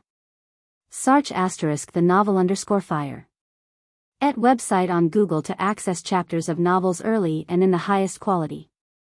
Bai Xing had actually rendered him unable to resist. He even felt that if Bai Xing exerted force, he would shatter.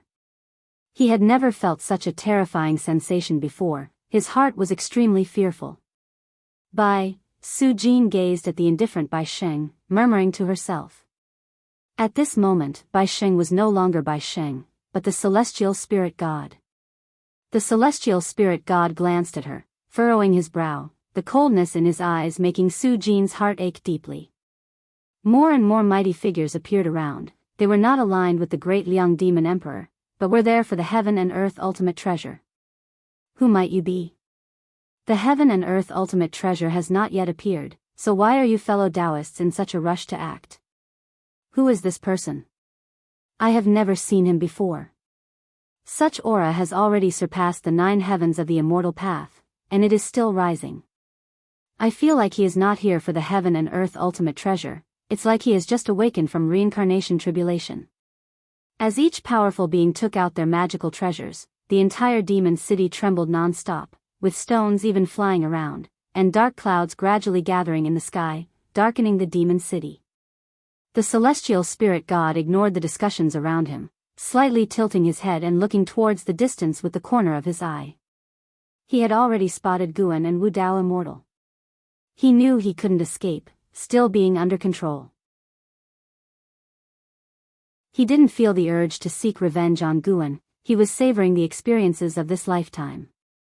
In fact, he was still Bai Xing, feeling as though he had personally lived this life, just that his mindset had reverted to that of the celestial spirit god, a subtle feeling, yet not discordant at all. Su Jin mustered up her courage and asked again, "What exactly?" "I have already awakened the primordial will. What you faced before was me in the midst of reincarnation. He sacrificed himself hoping I would act to save you." The celestial spirit god cut off her words, saying indifferently with no emotional fluctuation in his voice. After listening, Su Jin's beautiful eyes widened, her mind thrown into disarray. The great Liang Demon Emperor felt even more terrified after hearing this, as he was well aware of the concept of reincarnation, sinking his heart into despair. With his enmity with Bai Xing, he feared that the other party wouldn't let him go. The great Liang Demon Emperor closed his eyes, bracing himself for death.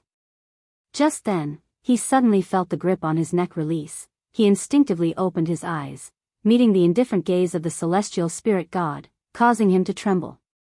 He didn't dare turn and run, for he had already felt the vast difference in cultivation level between them.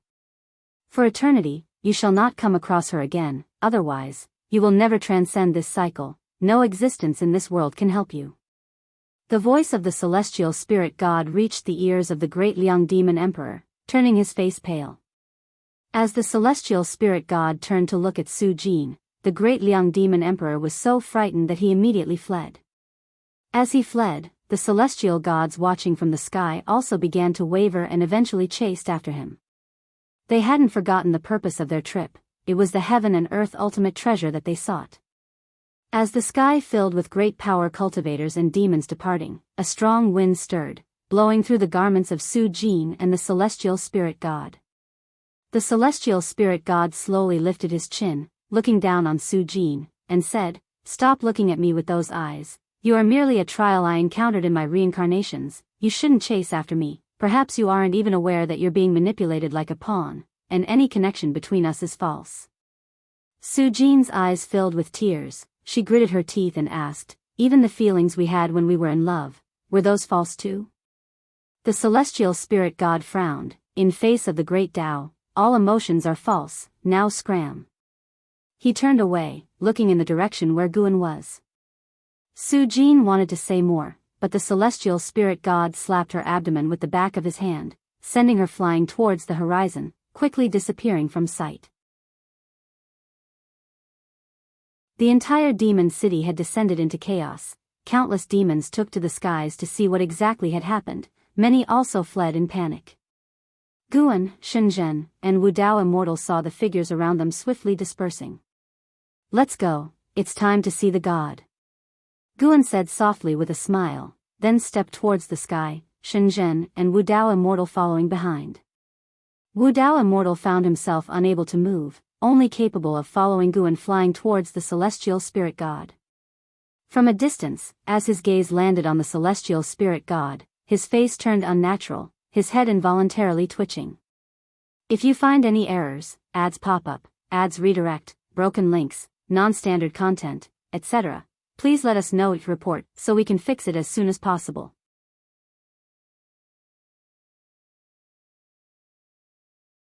Chapter 598 Celestial Court and Mortal Spirit Guan brought Shenzhen and the immortal who defied Dao, and soon they arrived at the wedding banquet plaza of the great Liang Demon Emperor.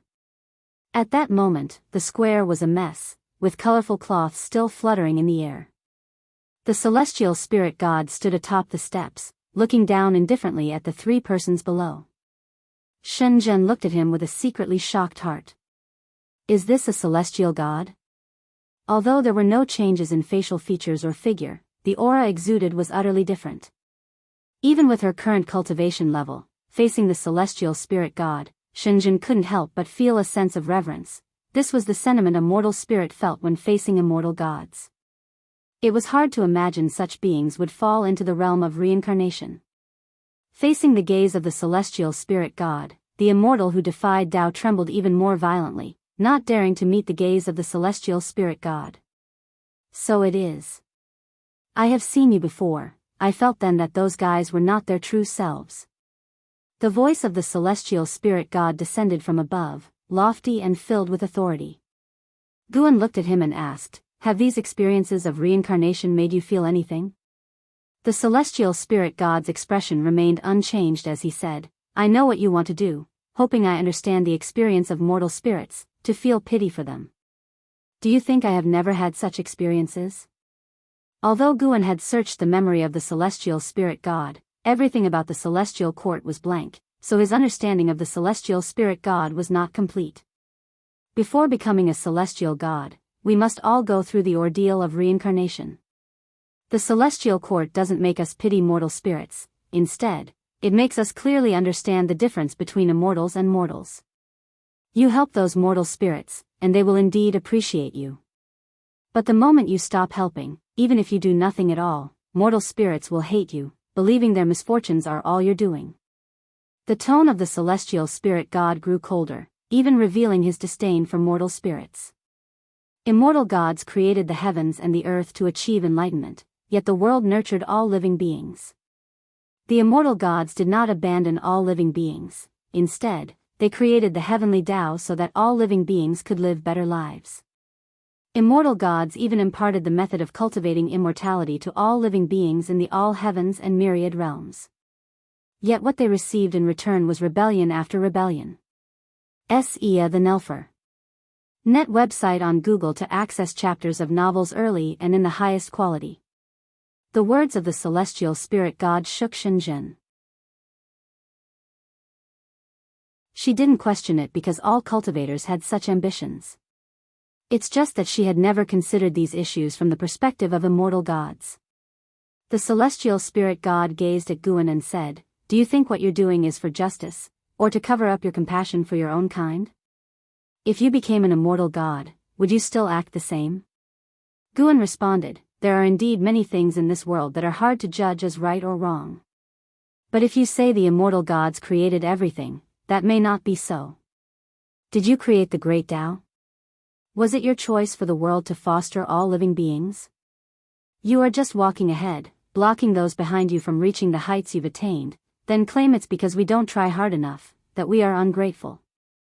You can say that, but if that's really what you think, then it's truly pitiable." Shenzhen looked at Guan, her eyes filled with admiration. This was what she admired about Guan, he was never confused. The immortal who defied Tao also looked at Guan, hearing his disdain for the celestial court. This lad who has never ascended to immortality, yet he disdains the immortal. Even though the immortal who defied Tao had abandoned the celestial court, he revered the celestial Tao immortal position and still aspired to ascend to immortality. The celestial spirit god, upon hearing Gu An's words, didn't get angry, but from his narrowed eyes, it was evident he felt agitated. You think by not killing me, you can delay the celestial court's attention on the celestial spirit great world. You're wrong. In fact, it's not I who insist on destroying the celestial spirit great world, but this world must perish. That is the celestial order from the celestial court. Although I am interested in that treasure, I can't deny that I extended the lifespan of this great world.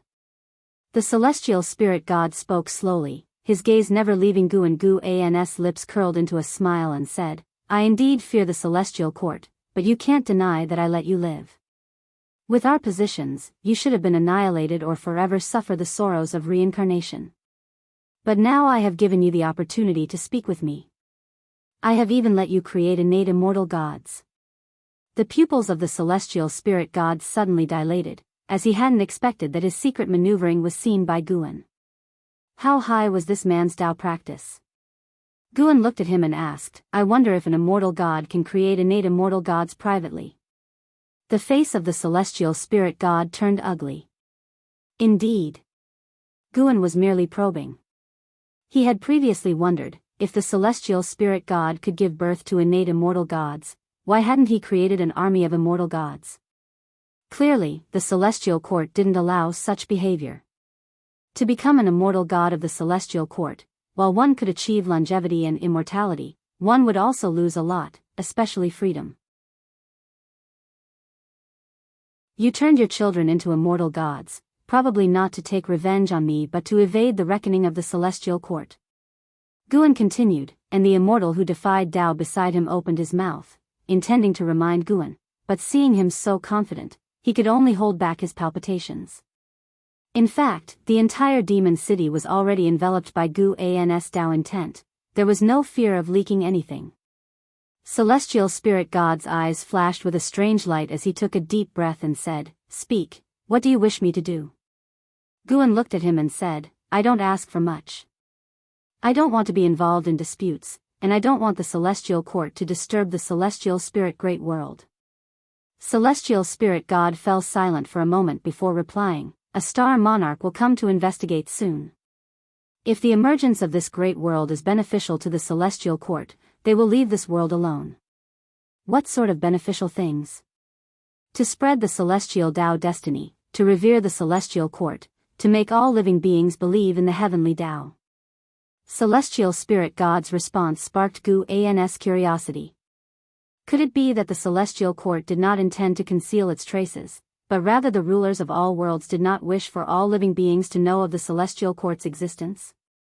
Guan looked at him and said, All this requires you to be alive, right? Celestial spirit god fell silent. Guan revealed a smile and said, How about we collaborate instead? I'll personally teach your son in the future, and you can deal with that star monarch for me. Celestial spirit god gave him a deep look and did not object. Then, celestial spirit god soared into the sky, flying towards outer heaven, and Guan did not stop him. Shenzhen couldn't help but ask, Do you trust him? Guan turned his head to look at her, smiled, and said, It would be a pity if such a person were to die, wouldn't it? He never did things without certainty. The marks of the Guiyuan divine Tao and the Tao destruction destiny seal remained within celestial spirit god's body. Should celestial spirit god dare to act rashly, he could stop him at once. The Tao-less immortal had been silent all along. It wasn't until celestial spirit god left the celestial spirit great world that he finally breathed a sigh of relief. Indeed a pity. I've never heard of any immortal gods causing chaos before. This could mean he's not that kind of lowly god. By the way, who is his son? In that demon woman's belly? Shenzhen asked curiously. Guan nodded, then turned his gaze to the Tao-less immortal. His gaze once again made the Tao-less immortal tense up. What do you want to do? The Tao-less immortal asked in a deep voice. Guan asked with a smile, Teacher, do you want to live, or do you want to die? The Taoless immortal cursed inwardly but spoke the truth aloud. Who would want to die? The task of spreading the heavenly Tao and the celestial court will be given to you. You should be quite skilled at it. If you succeed, it'll allow you to hide in this world in the future. We won't interfere with each other, Guan said softly. The Taoless immortal carefully asked, Really? Really? With that, Guan turned and left, carrying Shenzhen with him into the distance. The Taoless immortal looked in the direction they left, feeling relieved, his eyes turned chilly. Elsewhere. Guan took Shenzhen to a distant forest. He began, Wait here for me. Su Jin will come to this place. I have matters to attend to. Without waiting for Shenzhen to speak, Guan disappeared from the spot. Shenzhen was taken aback for a moment, then shook her head with a smile. She leapt up, sitting cross-legged on a tree branch, and began to recall celestial spirit god's figure. In a dark cave, green candlelight flickered on the walls. The Taoless immortal opened his eyes, his brows furrowed, and he muttered to himself, How is he still alive? He was the true body, located on the path of the great Tao, unbelievably distant from the celestial spirit great world, but he could maintain contact with his avatar. Learning that the Black Profound Emperor was still alive and entangled with celestial spirit god puzzled him. Were these two really planning to stand against the celestial court together? Truly seeking death. The Taoless immortal began to ponder the arrangement Guan had for his avatar and whether he should collaborate with Guan. He did not notice an additional figure had appeared in the darkness behind him. If you find any errors, ads pop up, ads redirect, broken links, non-standard content, etc., please let us know your report so we can fix it as soon as possible.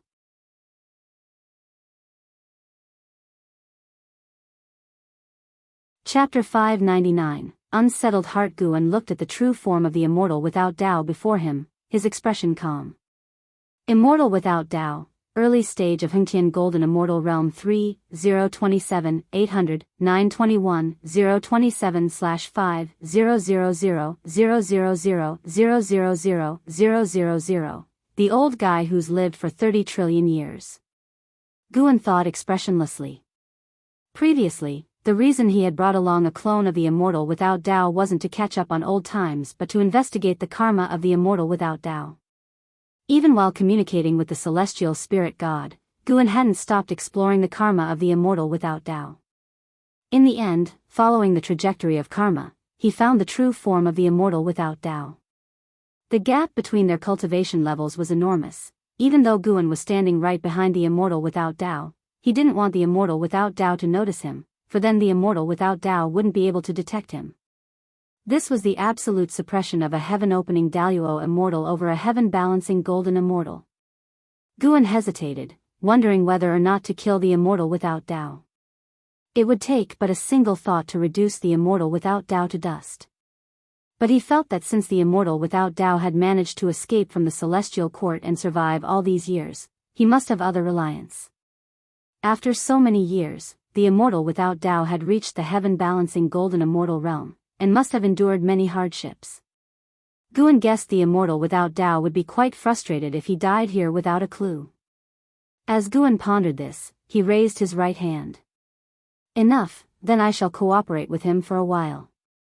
If I can find a place to belong, it beats living in fear here, the immortal without Tao muttered to himself, beginning to cast spells to transfer more mana to his clone so that the clone could act effectively. Sir, the novel Fire. Net website on Google to access chapters of novels early and in the highest quality. A complex expression appeared on his face as he lamented, why should that brat become so powerful? It's like the great Tao is blind, damn it. Guan's hand stopped, just 10 centimeters away from the immortal without Tao's shoulder. After casting the spell, the immortal without Tao closed his eyes, ready to continue his cultivation. Smack. Suddenly, a hand landed on his shoulder, startling him into snapping his eyes open. Then a voice entered his ears, chilling him to the bone, as if he had fallen into a cold cellar. Maybe you're not performing for me, but without patting you, I can't be at ease, master. Dusk was approaching. Su Jin staggered through the forest, her right hand clutching her abdomen, a pained expression on her face. Ever since being slapped by the celestial spirit god, she had felt a burning pain in her abdomen, which pained her heart even more. From that slap, she felt the celestial spirit god's disgust for her. She had searched for him painfully for 10,000 years, then accompanied him in cultivation for another 10,000 years, dedicating herself entirely to him, only to be abandoned in the end. As for the past lives and present lives the celestial spirit god spoke of, she hadn't cared at all. Awakening memories of a past life would make her become someone else? She didn't believe it. The more she thought, the sadder she became, and tears flowed uncontrollably. Her vision started to blur, she felt exhaustion and wanted to collapse and sleep soundly. Suddenly, she saw two figures ahead, which alarmed her enough to stop in her tracks. It was a dense forest, the remaining light of dusk spilled between the trees, casting a gloomy and quiet atmosphere. Su-jin's vision cleared, and she frowned as she looked ahead, a sword suddenly appearing in her hand. "Miss Su-jin, long time no see. Do you remember me?" Guan stood up to greet Su-jin and then tucked the green hero travelogue into his chest. Su-jin tightened her brow as she looked at Guan. She seemed to recall something, her eyes widened in astonishment as she asked, "Is it you? How are you still alive?" Guan smiled and said, "If you have nowhere to go, why not come with me? After you give birth to the child, you can go wherever you wish."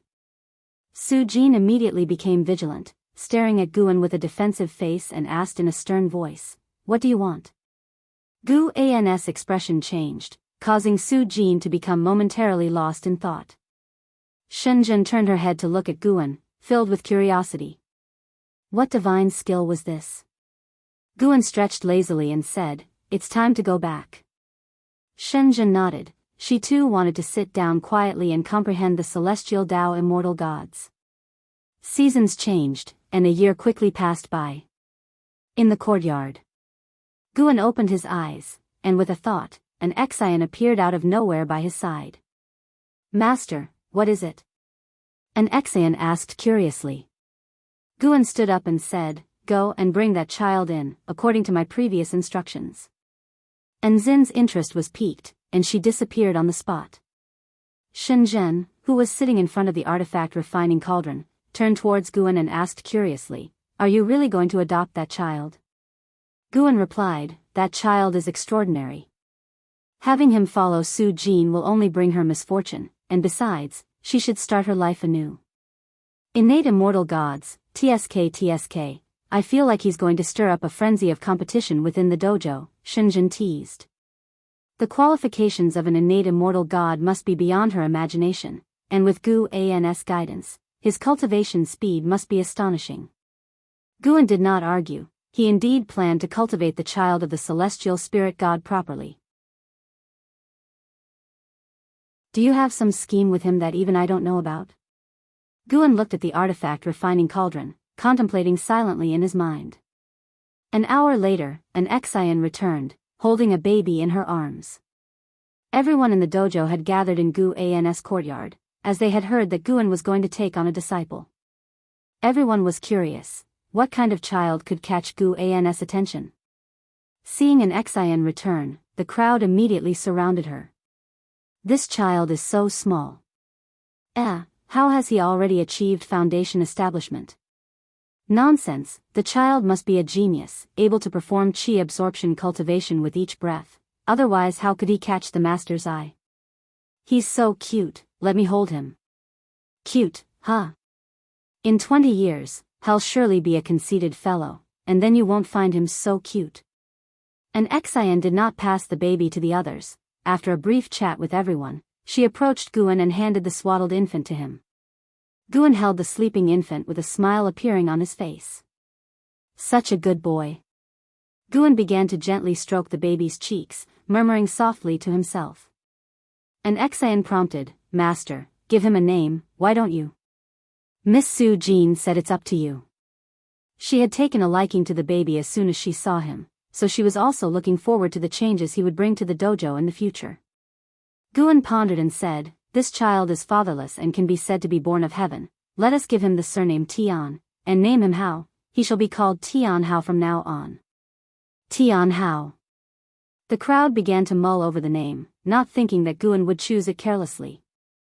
And Xian was stunned, muttering to herself, how. She held an expectation in her heart and looked forward to how Guan would respond, but unfortunately, Guan did not meet her gaze.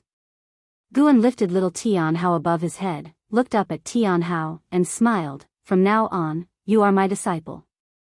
At the same time, in outer heaven, deep in the cosmos, below the world gate, the celestial spirit god who was shimmering with a strong light suddenly opened his eyes, flipped over his right palm, and two characters appeared in his palm. Tian Hao. I see, no wonder I could not find it, this twist of fate is truly remarkable. Celestial spirit immortal venerable, I have lost to you.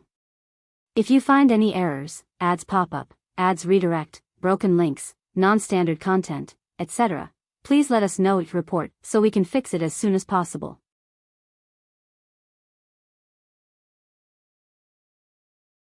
Chapter 600 Tian Hao Immortal Cultivation. The dojo had gained a new little junior brother, and for the disciples who had been diligently cultivating for years, this was an extraordinary event.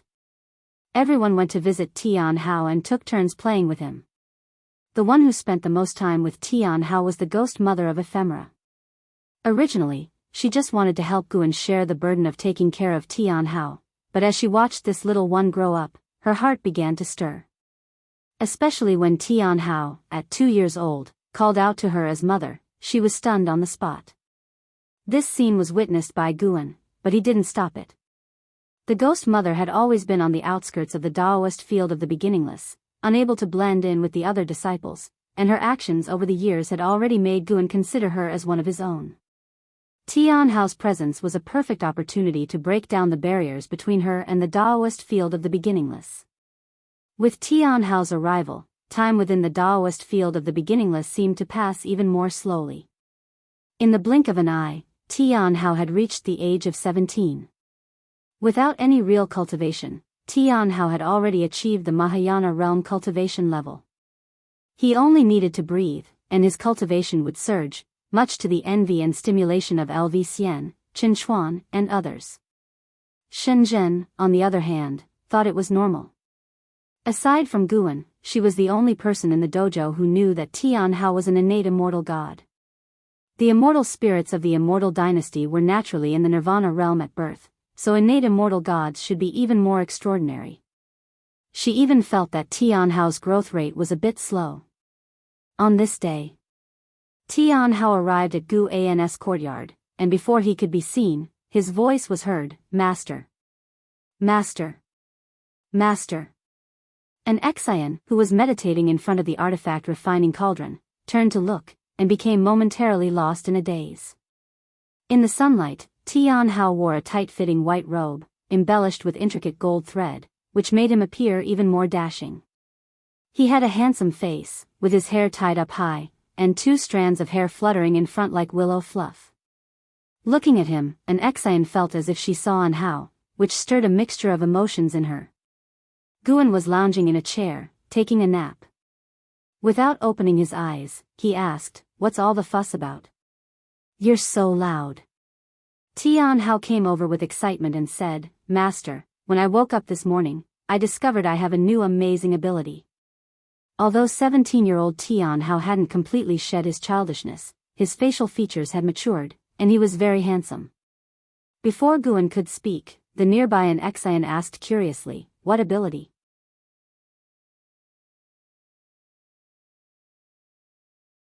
Go to the Qinkuan sect for immortal cultivation. Guan raised his hand to touch Tian Hao's head, speaking with a soft smile. The Qinkuan sect? Tian Hao showed a look of confusion. Guan looked toward An Xian. Coming back to her senses, she asked, "Now?" As soon as he asks, we should send him. It's just right to let her meet him and dispel the regrets in her heart, said Guan, then vanished into thin air. Tian Hao stood there, stunned, then got up and looked toward An Xian. An Xian calmed her emotions, her face returning to its usual dignity, and she walked toward the courtyard gate. Tian Hao looked at Shen Zhen, intending to greet him, but seeing Shen Zhen's indifferent gaze, he quickly turned his head away and then quickened his pace to catch up with an Exian. Universe, World Gate. The celestial spirit god, exuding endless divine light, opened his eyes, and reflected in his pupils were the figures of Tian Hao and an Exian. He's finally come out. What exactly do you want to do? The celestial spirit god murmured to himself. Ever since Tian Hao was taken away by an Exian, he had been unable to peek into Tian Hao's specific circumstances, and it didn't take much to guess that it had to do with Guan. He had originally thought that Guan would hide Tian Hao away, but he didn't expect Guan to let Tian Hao out. Watching the way Tian Hao questioned an Exian, a sense of feeling emerged in his heart that he couldn't quite define or articulate. In truth, he didn't really care about Tian Hao. The reason he helped Tian Hao become an innate immortal god was to give Su Jin a chance at life. Now it seemed that Guan wouldn't harm Su Jin, but his creation of an innate immortal god might instead sow the seeds of some disaster. He had gone through countless reincarnations, and the ones Guan had led him through were only a small part of it. He had experienced various relationships, had kinship, and his heart had long been calm. He looked down on Tian Hao coldly, with not a trace of pity in his heart. He just wanted to see what heights his created innate immortal gods would achieve. Silence reigned in the universe, and he just stared motionlessly at Tian Hao. Time passed, the length unknown. The celestial spirit god seemed to sense something, and he raised his left hand, from which a golden token flew out, and a voice from within said, "Celestial spirit god, I didn't expect you to slack off either. I will be arriving soon. Get ready, at least don't let me see any trouble." Sir, the novel, F. Iyer. And a website on Google to access chapters of novels early and in the highest quality. If you find any errors, ads pop up, ads redirect, broken links, non-standard content, etc., please let us know, report, so we can fix it as soon as possible.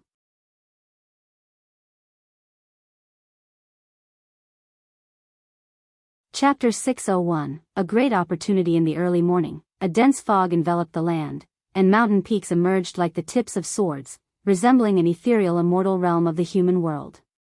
Atop one of the mountains, there lay a courtyard filled with flora, and a slender-limbed white dog sprawled on the ground, deep in slumber. Suddenly, the door swung open, and Li Xuanyu, dressed in a white robe, stepped out. The sunlight swept over the distant peaks and fell upon her.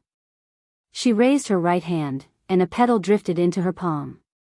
She looked down at it, her gaze cold. A female disciple soared on her flying sword across the sea of clouds, swiftly entering the courtyard. Before she even touched the ground, her flying sword swiftly shrank and flew into her sleeve. After landing, she took 2 steps forward and smiled. "Master, a talent of unprecedented caliber has recently emerged from Qingkuan sect. All the branches are vying for him, Master, we should not miss this opportunity." As Dao Court's fame grew, Qingkuan sect also began to emulate Dao Court, establishing different branches to nurture healthy competition and to better manage power. Li Xuanyu, now a branch leader and an elder of Qingkuan sect, had stayed on even after Tang Kai left. S.E.A. The Novel Fire. Net website on Google to access chapters of novels early and in the highest quality. Hearing the disciple's words, Li Xuanyu appeared indifferent and said, "There are many talents, why bother competing? This one is different, he comes from the Forbidden Lands." Brought to Qingkuan sect personally by an immortal, the disciple hurriedly explained. Forbidden Lands. Li Xuanyu's expression shifted slightly. She was well aware of the Forbidden Lands and knew that the immortal was an Exian. Why would an immortal bring his disciple into Qingkuan sect? Li Xuanyu asked. I wondered about that too, but now I understand. That disciple called Tian Hao is truly extraordinary. The sect hierarch has already designated him as the next sect hierarch. The disciple was excited, her face full of admiration as she spoke of Tian Hao. Curious, Li Xuanyu inquired, is he really that impressive? The disciple nodded fervently and said, "It's said that upon joining the sect, he mastered the great divine power on the inheritance pillar after just one look. It's unbelievable." Li Xuanyu pondered thoughtfully. Tian Hao, she hesitated, contemplating whether to try to forge more connections with Guan, yet hesitant to disturb him. She had nothing particular to ask of Guan, it was just an inexplicable desire to understand him. How had Guan come to such a distant place, and why did he possess such formidable cultivation level? What adversities had he faced? While the disciple continued to explain the benefits of accepting Tianhao into their branch, Li Xuanyu listened, but her thoughts had already drifted elsewhere. Time flies. A millennium passed in the blink of an eye. With the thunderclouds dispersed above Qingkuan's sect, Guan and Li Xuanyu sat in a tavern on the second floor, drinking as they leaned against the window. Below, the street was filled with cultivators looking up to the sky. Is Tianhao even human? To climb from the Mahayana realm to the wandering immortal realm in 1,000 years is just too exaggerated. Could he be a reincarnation of immortal gods?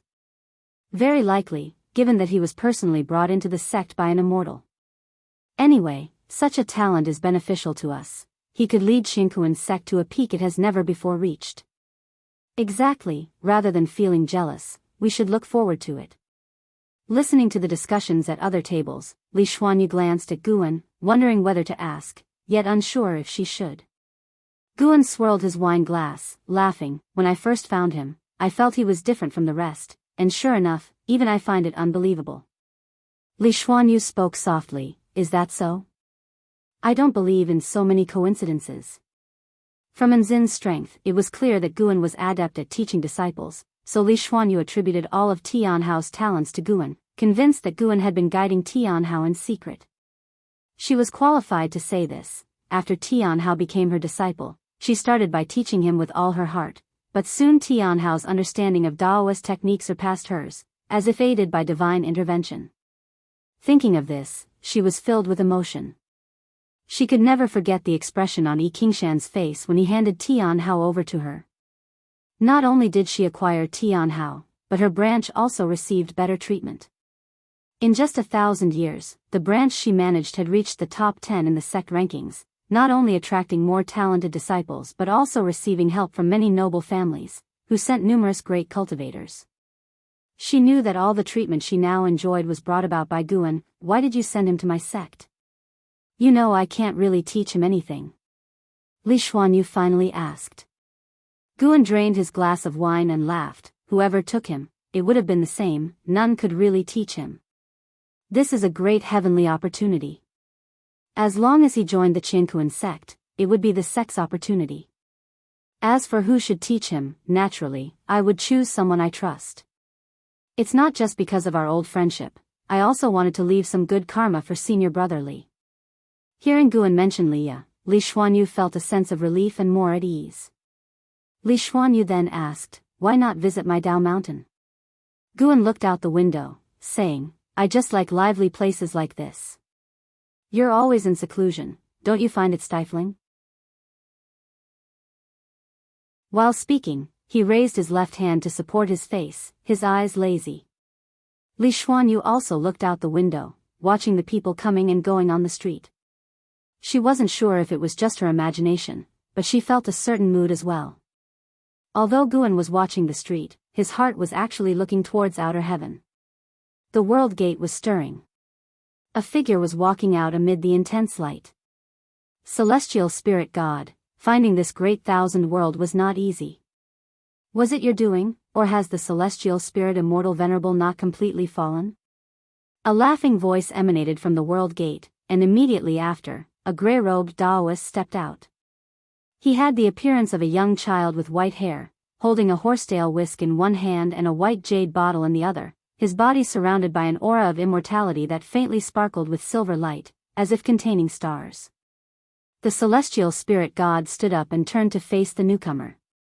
The divine light around him dissipated, revealing his true form, still bearing the face of Bai Sheng. Greetings, deity of the moon. Though the Celestial Spirit God's tone was cold, he still bowed to the deity of the moon. The deity of the moon smiled. He approached the Celestial Spirit God and chuckled, how many years has it been? Have you still not found that treasure? The Celestial Spirit God replied, what treasure? I am not aware. The reason I haven't destroyed this world is because I see a destiny here that is favorable for the Celestial Court. The deity of the moon glanced into the depths of the universe, saying, "The celestial Tao destiny is indeed rising, and the name of the celestial cord is spreading. However, I know what you truly desire." The celestial spirit god's face remained unchanged, quietly staring at the deity of the moon. After a while, the deity of the moon withdrew his gaze. He looked at the deity of the moon and said, "With your talent, your cultivation level shouldn't be this low. When will you ascend?" The celestial spirit god answered, "The heavenly Tao will decide. I only need to stay at my immortal position and wait quietly for the heavenly Tao." If you don't bow your head, how can he allow the heavenly Tao to fall upon you?" the deity of the moon taunted. The celestial spirit god fell silent once more. The deity of the moon's expression turned cold as he said, "Do something for me, and I will help conceal your crimes, allowing you and this great thousand world to continue to exist. If you find any errors, ads pop up, ads redirect, broken links, non-standard content, etc., please let us know your report so we can fix it as soon as possible."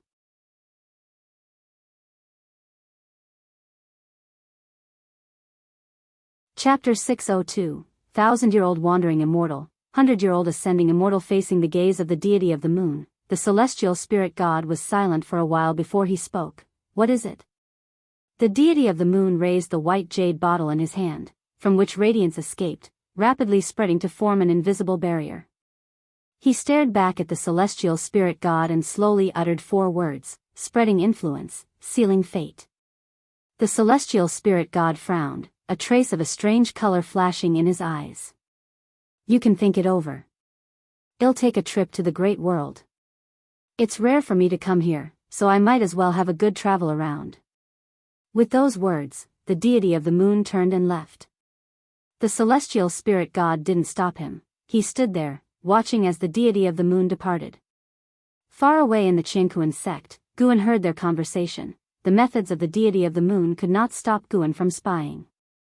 This deity of the moon possessed a mid-stage Tai Chin golden immortal realm cultivation level, and the celestial Tao destiny about him was extremely dense. Because of his words, Guan became even more interested in the celestial spirit god. The celestial spirit god seemed to have a stronger background than he had anticipated. Regarding the arrival of the deity of the moon in the celestial spirit great world, Guan was not worried that Tianhao would be discovered. He had already sealed Tianhao's destiny pattern, leaving only his talent and comprehension. If his destiny pattern were released, Tianhao's power would reach an incredibly exaggerated level. It would be impossible to meet an opponent within the same realm, as the whole heaven and earth would aid Tianhao. Not only was Tianhao an innate immortal god, but also the child of heaven and earth. No one in the celestial spirit great world could kill him, and even leaving this great world, he could still borrow the celestial Tao destiny. Such was his destiny pattern, born to reign above all beings. Even with his destiny pattern sealed and without the aid of heaven, earth, and the celestial Tao, Tianhao remained the being with the strongest talent and comprehension in the entire heaven and earth. Guan retracted his thoughts and began to focus on chatting with Li Xuanyu. It was rare to have an old friend near the dojo, so naturally, he wanted to have a chat with Li Xuanyu.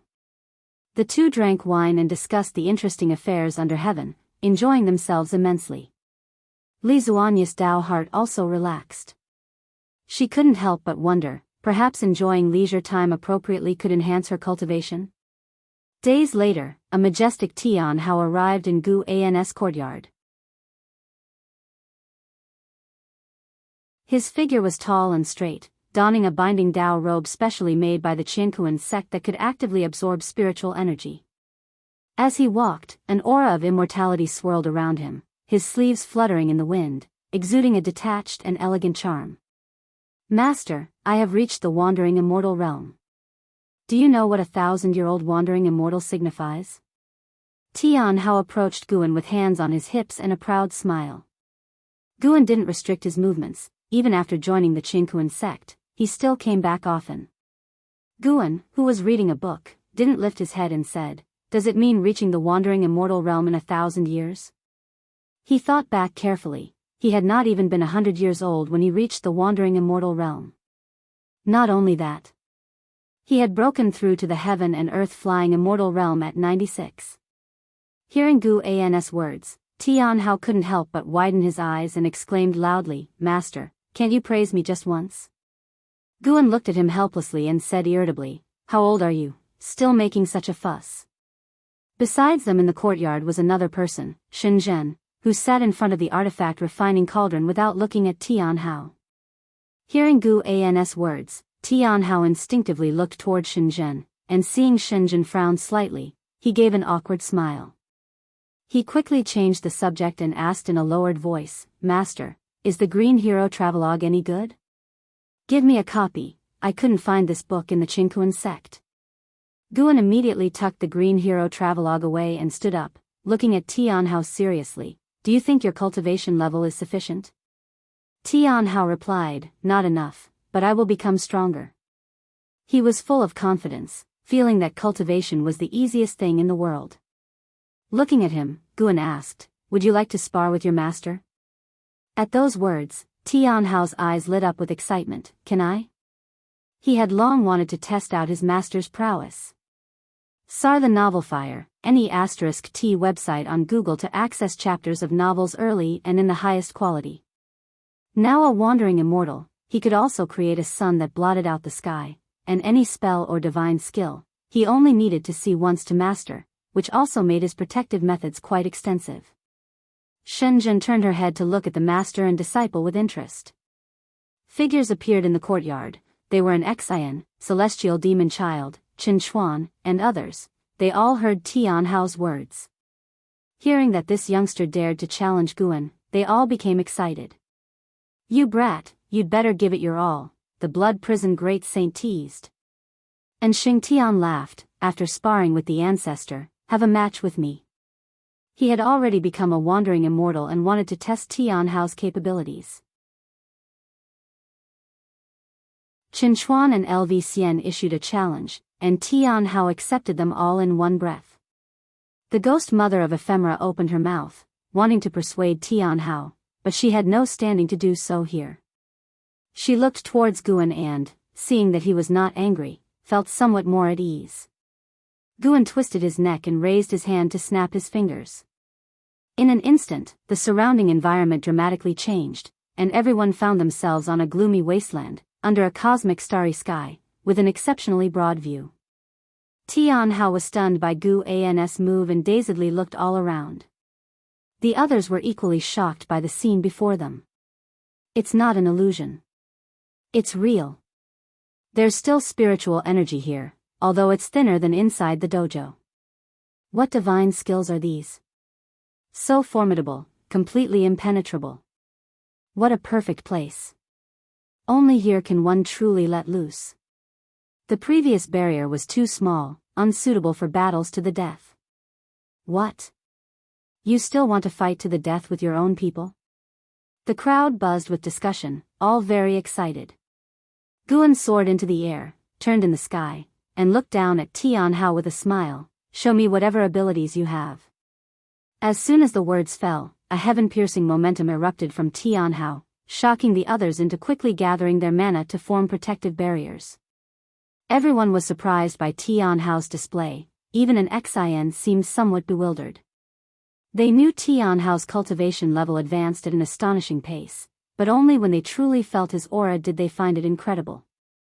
Just a mere 1,000 years, and this brat surpassed them already? Especially those who loved to undergo closed-door cultivation, they all had a sense of absurdity. It was as if they had woken from sleep to find the baby from before had grown stronger than themselves. How could they accept this? Tian Hao started walking towards Guan. The celestial Tao true fire surged out from his body, blazing fiercely, taking the form of 9 fire dragons coiling around him.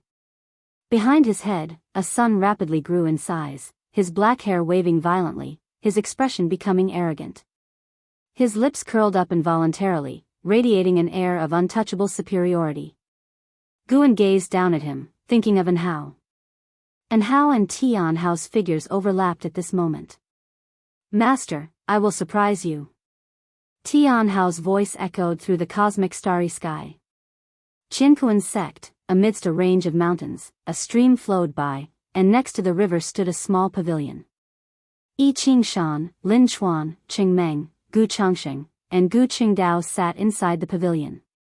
The 5 of them were the highest authorities of the Qingkuan sect, with Yi Qingshan as the sect hierarch, and the other 4 as elders with great power. Even though they were high in status and entangled in many interests, they still gathered together whenever they had a chance. Big Brother, Tian Hao's talent is indeed beyond ordinary. With his recent breakthrough to the wandering immortal realm, I'm afraid we can't keep him hidden any longer. Gu Chongqing said with concern. Lin Chuan sighed. More than his reputation, I worry that he will become arrogant. Honestly, the last time I faced him, I could no longer suppress him.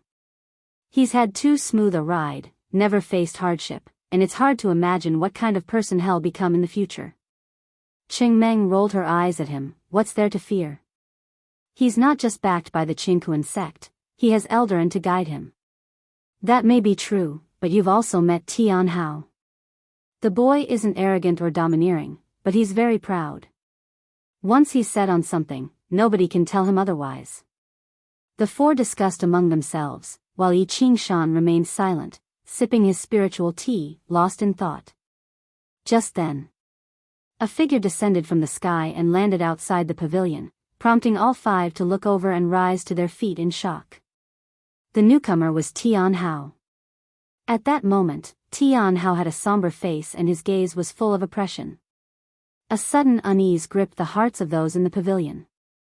Had the brat overheard their conversation? Tian Hao took a deep breath and said, Sect hierarch, for elders, I want to grow stronger. From today onwards, please instruct me. Whatever you teach, I'm willing to learn. Lin Chuan frowned. What can we teach you? Soon enough, you will surpass us. My master told me to earnestly experience the Qingkuan sect with you. You don't need to teach me spells or divine skills, just teach me how to conduct myself. Tian Hao said, unable to help but clench his fists. He was not angry or frustrated. He was afraid. Recalling the recent sparring session, chills ran down his spine. Qing Meng seemed to notice something was off and asked, What's wrong? Did something happen? Tian Hao shook his head. I'm fine, I just went back to the forbidden area after my breakthrough and had a round of sparring with my master. Hearing this, the 5 people in the pavilion exchanged glances. If you find any errors, ads pop up, ads redirect, broken links, non-standard content, etc., please let us know. Report so we can fix it as soon as possible.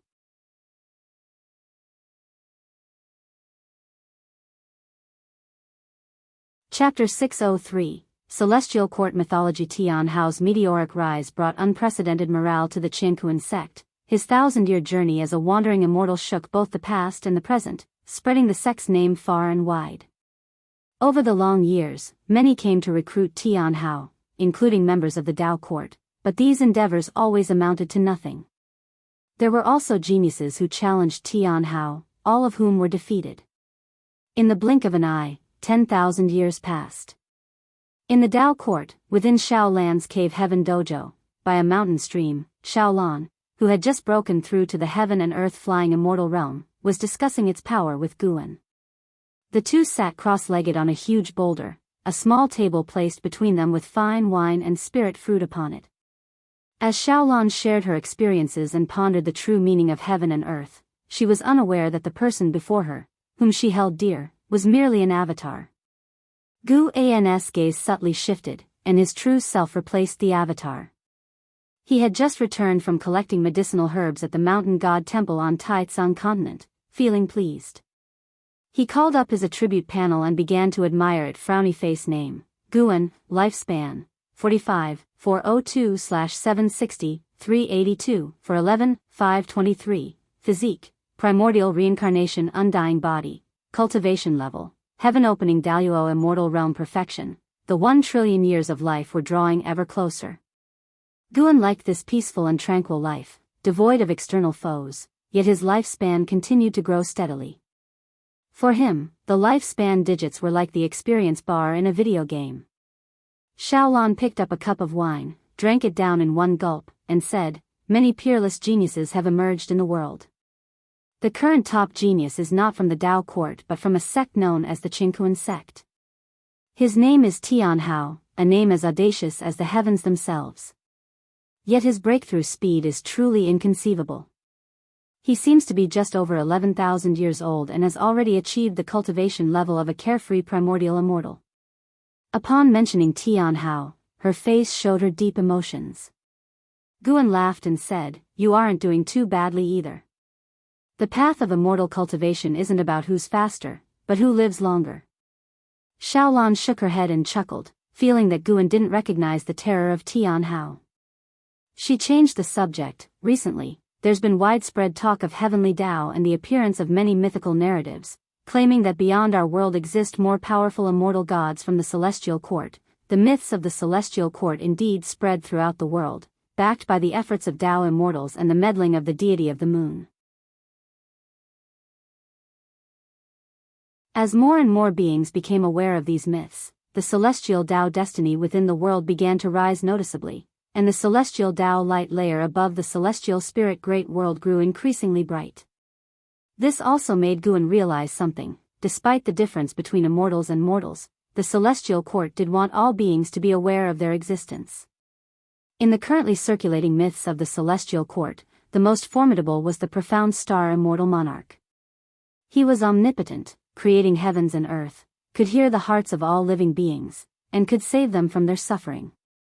The profound star immortal monarch was the master of the deity of the moon, who was zealously crafting the immortal monarch's image.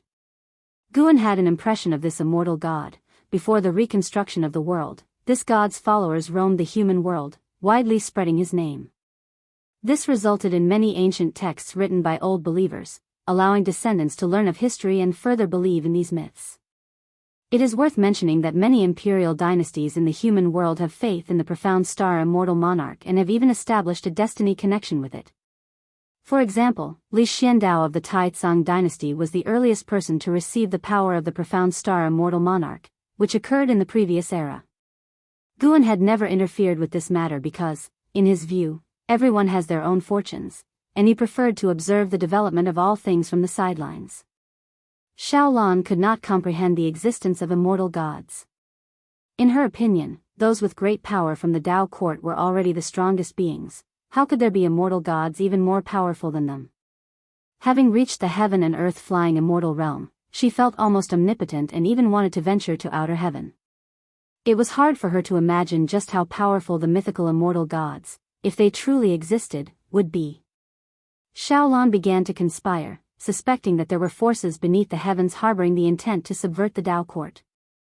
The Tao court is the common master of the world, equivalent to the heavenly Tao, and essentially assumes the role of immortal gods, making rules for heaven and earth. Now that all beings are aware that there are even more formidable immortal gods above the Tao court, what should they think of the Tao court? Guan did not pay much attention to Xiaolan's thoughts. Everyone has a perspective, and Xiaolan, now situated within the Tao court, would naturally consider its interests. The world is still too vast, and the Tao court has not fully unified heaven and earth, Guan sighed. Xiaolan picked up the liquor bottle and, while pouring Guan a drink, asked, "Why is it always me talking? Brother Gu, don't you have any questions, or is there something you desire? I can help you obtain it now." Guan replied with a smile, "Don't worry about me. I was originally just an ordinary person. To have come this far, am already very satisfied. I know what you're worried about. I have not lost my freedom. While you've been in seclusion, I often went out for a walk. I've made quite a few friends in the Tao court. I'm truly content, and my greatest joy is hearing others marvel at your prowess. It makes me proud as well." Xiaolan was deeply touched by his words. She put down the liquor bottle, rose involuntarily, then moved closer to Guan, looking at him with affection. Xiaolan held Guan's hand. He didn't refuse, watching her slowly lean closer to him. When Xiaolan's face obscured the lower half of Guan's face, his eyes looked up to the heavens. At that moment, Leah was being intercepted by the deity of the moon.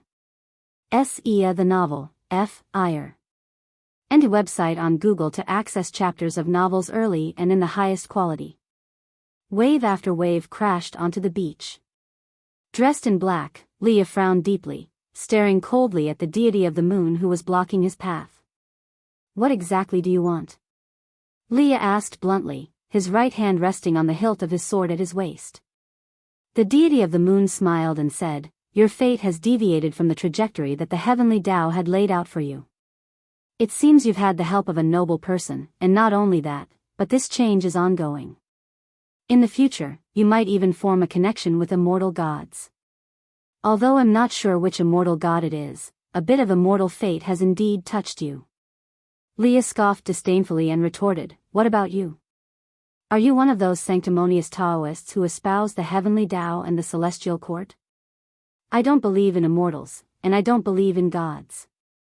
If there truly were immortal gods, how could this world have suffered so many tribulations, and each time, it must rely on his junior brother Gu to save the day? If there truly were immortal gods, then it could only be junior brother Gu. The nature of junior brother Gu would not allow others to sing his praises." The deity of the moon smiled, waved the horsetail whisk in his right hand towards the white jade bottle in his left, and from the mouth of the bottle, a droplet of liquid flew out, suspending between the two. "Our meeting is also a kind of fate. This is immortal brew, capable of transforming you completely, bestowing upon you an innate body. Let this be the foundation of a good relationship," said the deity of the moon with a smile. No sooner had he spoken than the droplet of immortal brew struck Leah's forehead fiercely. He had no chance to dodge. Leah, startled, quickly reached for his forehead, but there was nothing to touch. He could not track the droplet of immortal brew, nor could he detect any abnormalities within his body. The deity of the moon turned and walked away, saying, "This great world is no simple place. In the future, there will surely be many exciting stories to unfold. Interesting, interesting. If you find any errors, ads pop up, ads redirect, broken links, non-standard content, etc., please let us know each report so we can fix it as soon as possible."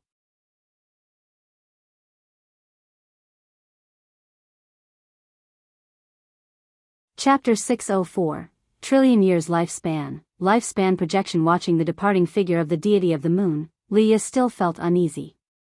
He checked himself for a long time on the spot, and after confirming that there was nothing abnormal about him, the deity of the moon had already disappeared.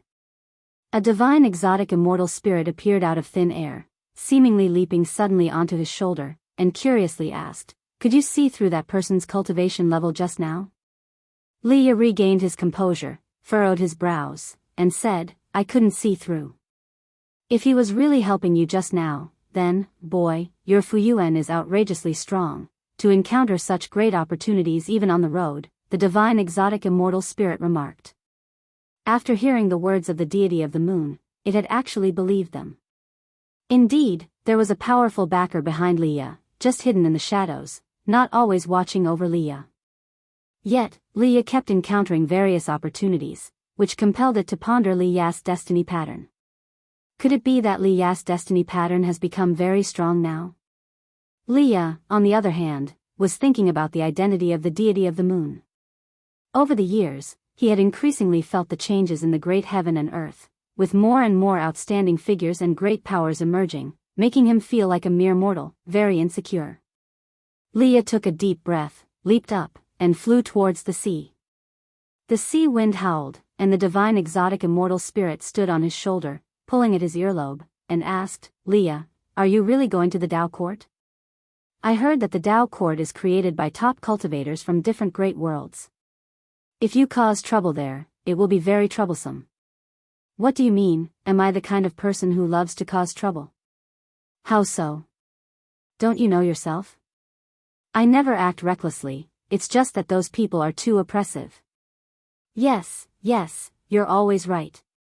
You can't stand others being bullied, but who reaches out to help you when you suffer? Isn't today's opportunity a repayment? Do good deeds without asking about the future. Leah hummed, not wanting to continue this conversation.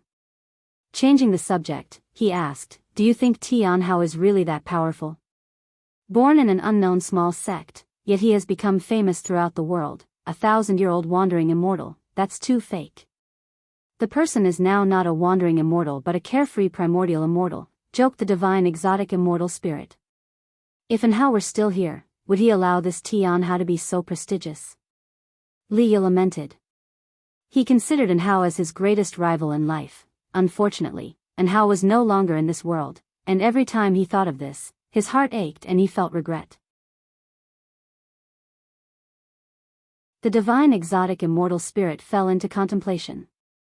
An Hao, Tian Hao, both named Hao, could it be such a coincidence?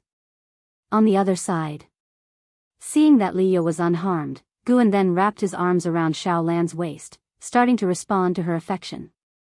After a while, Guan suddenly pushed Xiaolan away, embarrassedly saying, "Under the broad daylight, isn't it inappropriate?" Xiaolan hooked his neck, her eyes flirty, and she licked her lips, softly saying, "Brother Gu, don't be afraid, this is my grotto heaven, just you and me. With the sunlight, I can clearly see everything I enjoy." With that, she kissed Guan again. Guan's tightly clenched hands involuntarily opened. So be it.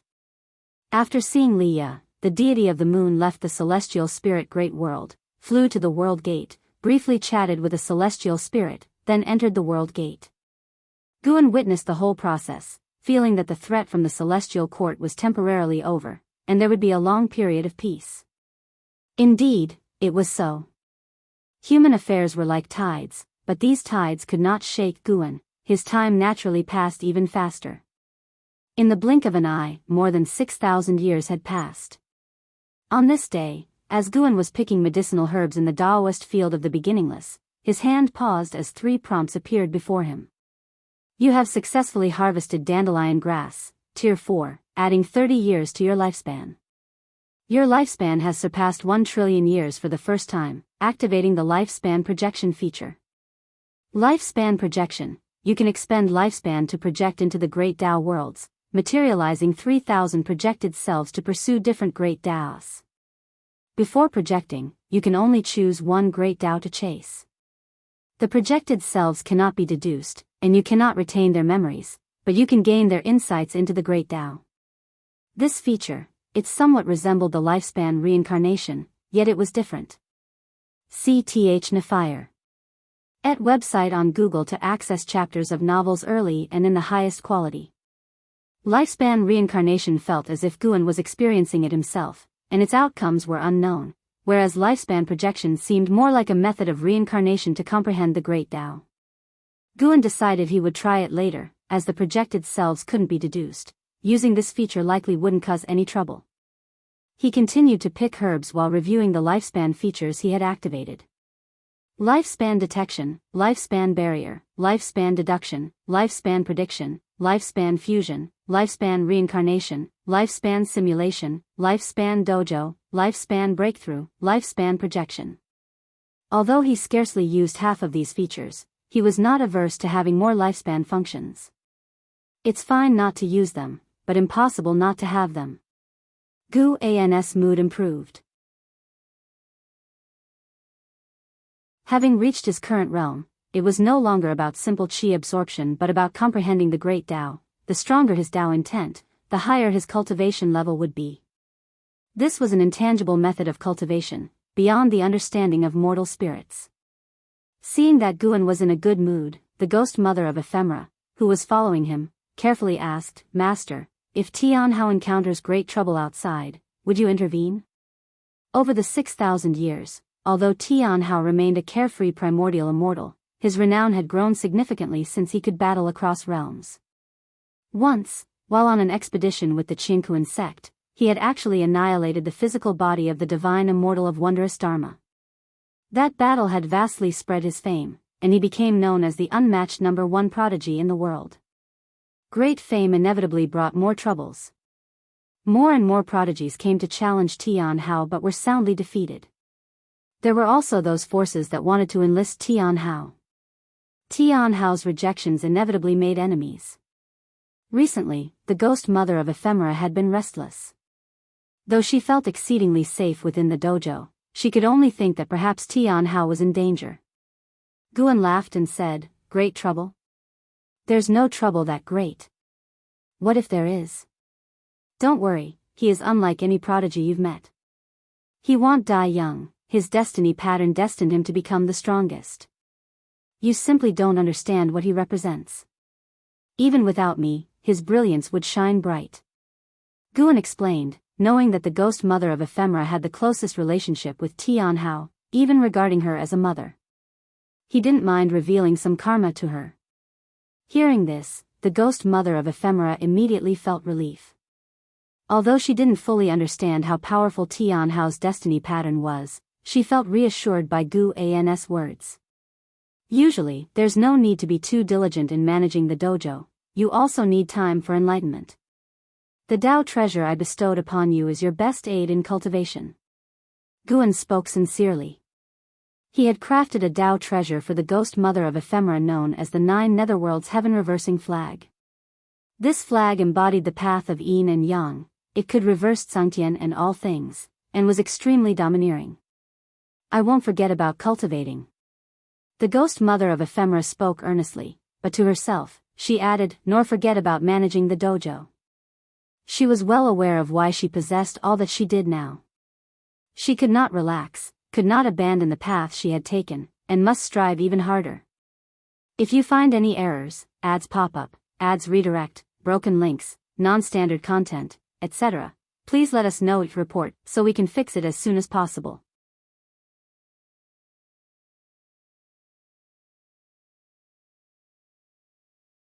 Chapter 605, Wrapping up the projection. After harvesting the right medicinal herbs, Guan left alone, while the ghost mother of Ephemera started to sew as usual. Guan did not return to his own yard, he just picked a random direction to walk. As he walked, he fiddled with the fate pen. He seemed to be enjoying the scenery along the way, but he was actually watching Zhang Buku, who was far away in the Tai's great world. Zhang Buku had taken root in the Tai's great world and had even established a demon race force. Su Yu, a reincarnation from the celestial court, assisted him by teaching him the Qi fortune method, which made his demon race force stronger and made cultivation easier and more fortunate for those under his command. Seeing Zhang Buku's accomplishments now, Guan was very pleased. At least Zhang Buku did not have to wander everywhere, he had found his own life goal. What would senior brother Zhang's feelings be like if he were still alive and saw his son commanding the winds and clouds? With this thought, Guan felt even better. The advantage of staying in the human world is that there are always different things happening, something even the immortal gods may not experience. Even if many things seem similar, they always present differently when experienced by different people. After an hour, Guan arrived at a waterfall and sat on the rocks by the river, then he began to perform lifespan projection. Please choose the great Tao you want to pursue. Path of cause and effect. This was the great Tao Guan was most skilled in. Consumption of 100 billion years of lifespan, do you wish to continue? What the hell? 1 trillion years of lifespan. Guan cursed internally, he knew the new features would not be so easy to use. The later the features were released, the greater the consumption of lifespan. He subconsciously wanted to choose to refuse, but on second thought, there was a reason behind the high cost. At least, he wanted to see how expensive it was. If not satisfactory, he could simply seal this feature forever. Continue. You have chosen to consume 100 billion years of lifespan to activate lifespan projection. Starting projection. Projected onto the Taiwei Great World. Projected onto the Taiqing Great World. Projected onto the 9 Nether Great World. Prompt after prompt continually popped up before Gu An's eyes, arousing his curiosity. He could actually see the specific worlds being projected. Guan saw the Tai's great world where Zhang Buku was, and he also saw the profound pure great world visited by the Black Profound Emperor. He even saw worlds that were not named as great worlds. Though he only saw the names, it was enough to let his thoughts run wild. Soon, all the prompts settled down. It really had projected 3,000 worlds. Guan reflected on this, but soon, he felt that something was amiss. The projection was finished, then what? Guan furrowed his brows, he was puzzled but not rushed, he sat on the rock patiently waiting. Time swiftly passed. About half an hour later. 2 prompts appeared before him. Begin to consolidate the projection, begin the transmission of the great Taoist insights, the spiritual energy within the Taoist field of the beginningless suddenly stopped, causing everyone in the dojo to open their eyes. Before Guan could think further, endless insights of the great Tao surged into his mind, plunging his consciousness into chaos. At the edge of the Taoist field of the beginningless, at the entrance of the dojo, stood a stone door built by an Exian. The novel Fire. Net ** website on Google to access chapters of novels early and in the highest quality. Outside the stone door was a dense fog, appearing very mysterious. A figure emerged from the thick fog and stepped through the stone door. It was Tian Hao. Tian Hao advanced with a dragon's stride and a tiger's pace, with 3 differently shaped long spears, each about 10 feet long, floating behind him in a fan formation. He wore a smug smile on his face, muttering to himself, "This time I will definitely surprise Master." However, no sooner had the words left his mouth than he suddenly stopped, furrowing his brow as he looked towards the distant mountains with a look of surprise and doubt in his eyes. Why isn't the spiritual energy in the dojo moving? There was also an uncomfortably erratic force. He immediately leaped up, transforming into a rainbow light that flew away, quickly vanishing over the other side of the mountains. After a while, everyone gathered by a small river, whispering among themselves as they watched Guan meditating on a rock across the river. Tian Hao was there too, looking at Guan with curiosity. This was the first time he had seen his master enter a state of sudden enlightenment. In his eyes, his master was already the most powerful being. Could he possibly have an epiphany in such a Tao practice? Could master be about to break through? Senior brothers, senior sisters, what realm has master reached? Has he obtained the Taoist Zhang Zizai immortal realm? Tian Hao couldn't help but ask. Taoist Zhang Zizai immortal was a realm he had heard about in the last few decades, belonging to a great cultivator from the Tao court, capable of moving mountains and overturning seas. No one answered him because the others did not know Gu An's realm either. Blood Prison Great Saint scoffed, "Brat, you only need to know that Master is stronger than anyone you've ever met. Even those who created this world are far inferior to Master." Tian Hao, stirred by these words, inquired further, "Have you ever seen Master engage in a fight? Not just sparring." He was the top disciple of the Qiankuan sect, a leader of the younger generation, often going out on missions and establishing great merits for the Qiankuan sect. He had been through many life and death battles, and he was infatuated with that feeling. Fierce opponents indeed made for stronger challengers than those in sparring combat. LV Xian laughed and said, "I have, but no one could withstand even one move from your master." Ghost Mother of Ephemera added, "No matter how powerful, facing your master means meeting their end by a single sword strike." LV Xian grew enthusiastic and continued, "It's time for you lad to know about some of your master's past deeds." He began narrating stories from the Supreme Sect, and an Exian and Shenzhen, who usually didn't chat with Tian Hao, occasionally chimed in, along with the Blood Prison Great Saint, thus unveiling the past of Guan. Even Jiang Shi, and Xing Tian, Celestial Demon Child, Celestial Cyan, Tian Bai, Chen Chuan, and Ghost Mother of Ephemera learned about events they hadn't heard of before.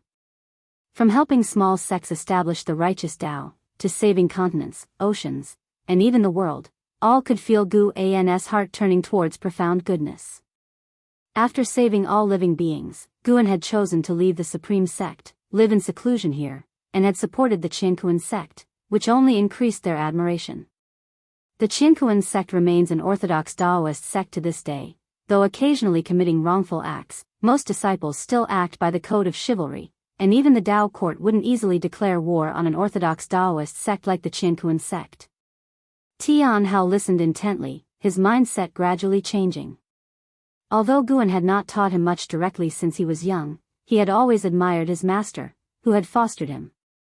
In his youth, every act and word of Guan had inspired him. He wanted to become like Guan. "Perhaps I should not seek to become stronger just for the sake of being strong." Tian Hao watched Guan, who was still meditating across the river, and reflected silently. The others were still marveling at past events, which now seemed very distant, giving them an unreal feeling. Suddenly, Guan opened his eyes, and the entire Taoist field of the beginningless returned to normal, spiritual energy flowed again, and the path of cause and effect no longer ran wild. The first thing he saw upon opening his eyes was Tian Hao across the river. Master and disciple locked eyes, Tian Hao's gaze intense. When he saw his master's eyes open, his heart skipped a beat in fear. Guan narrowed his eyes, and with just one look, he saw the entirety of Tian Hao's trillion-year lifespan. If you find any errors, ads pop up, ads redirect, broken links, non-standard content, etc., please let us know each report so we can fix it as soon as possible.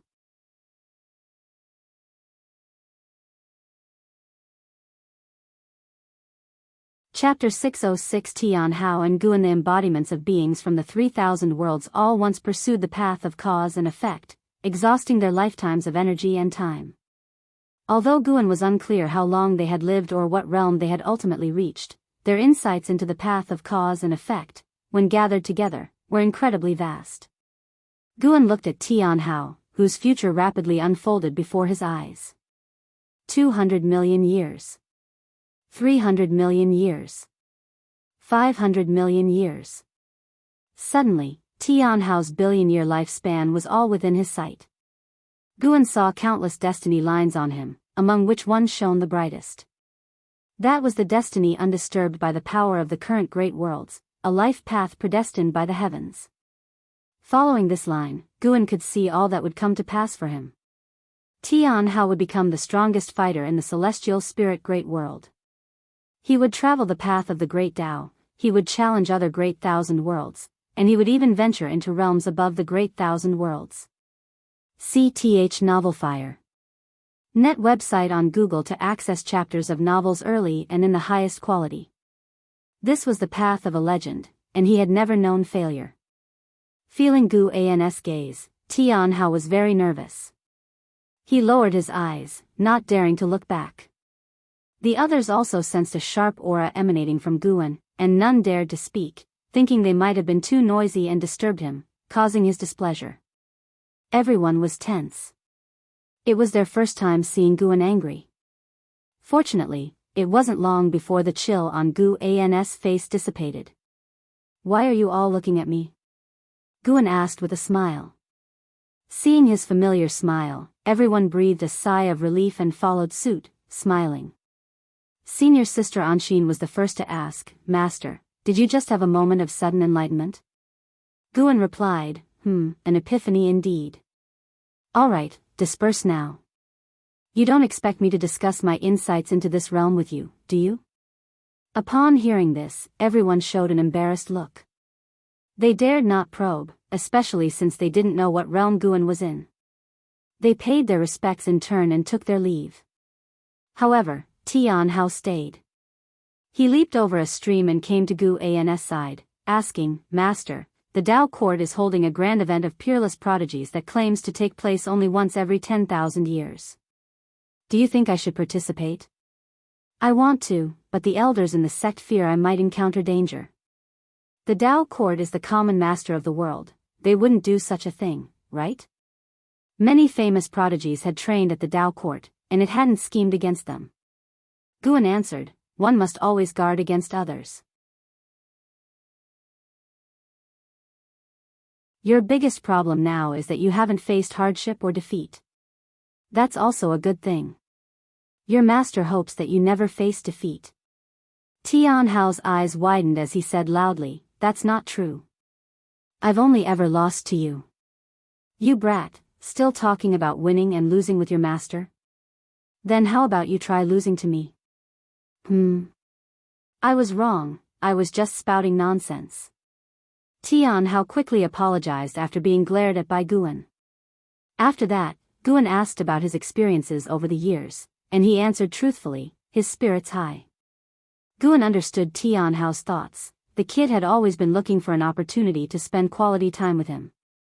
Before coming of age, although both were in the dojo, Guan didn't accompany him in play the entire time.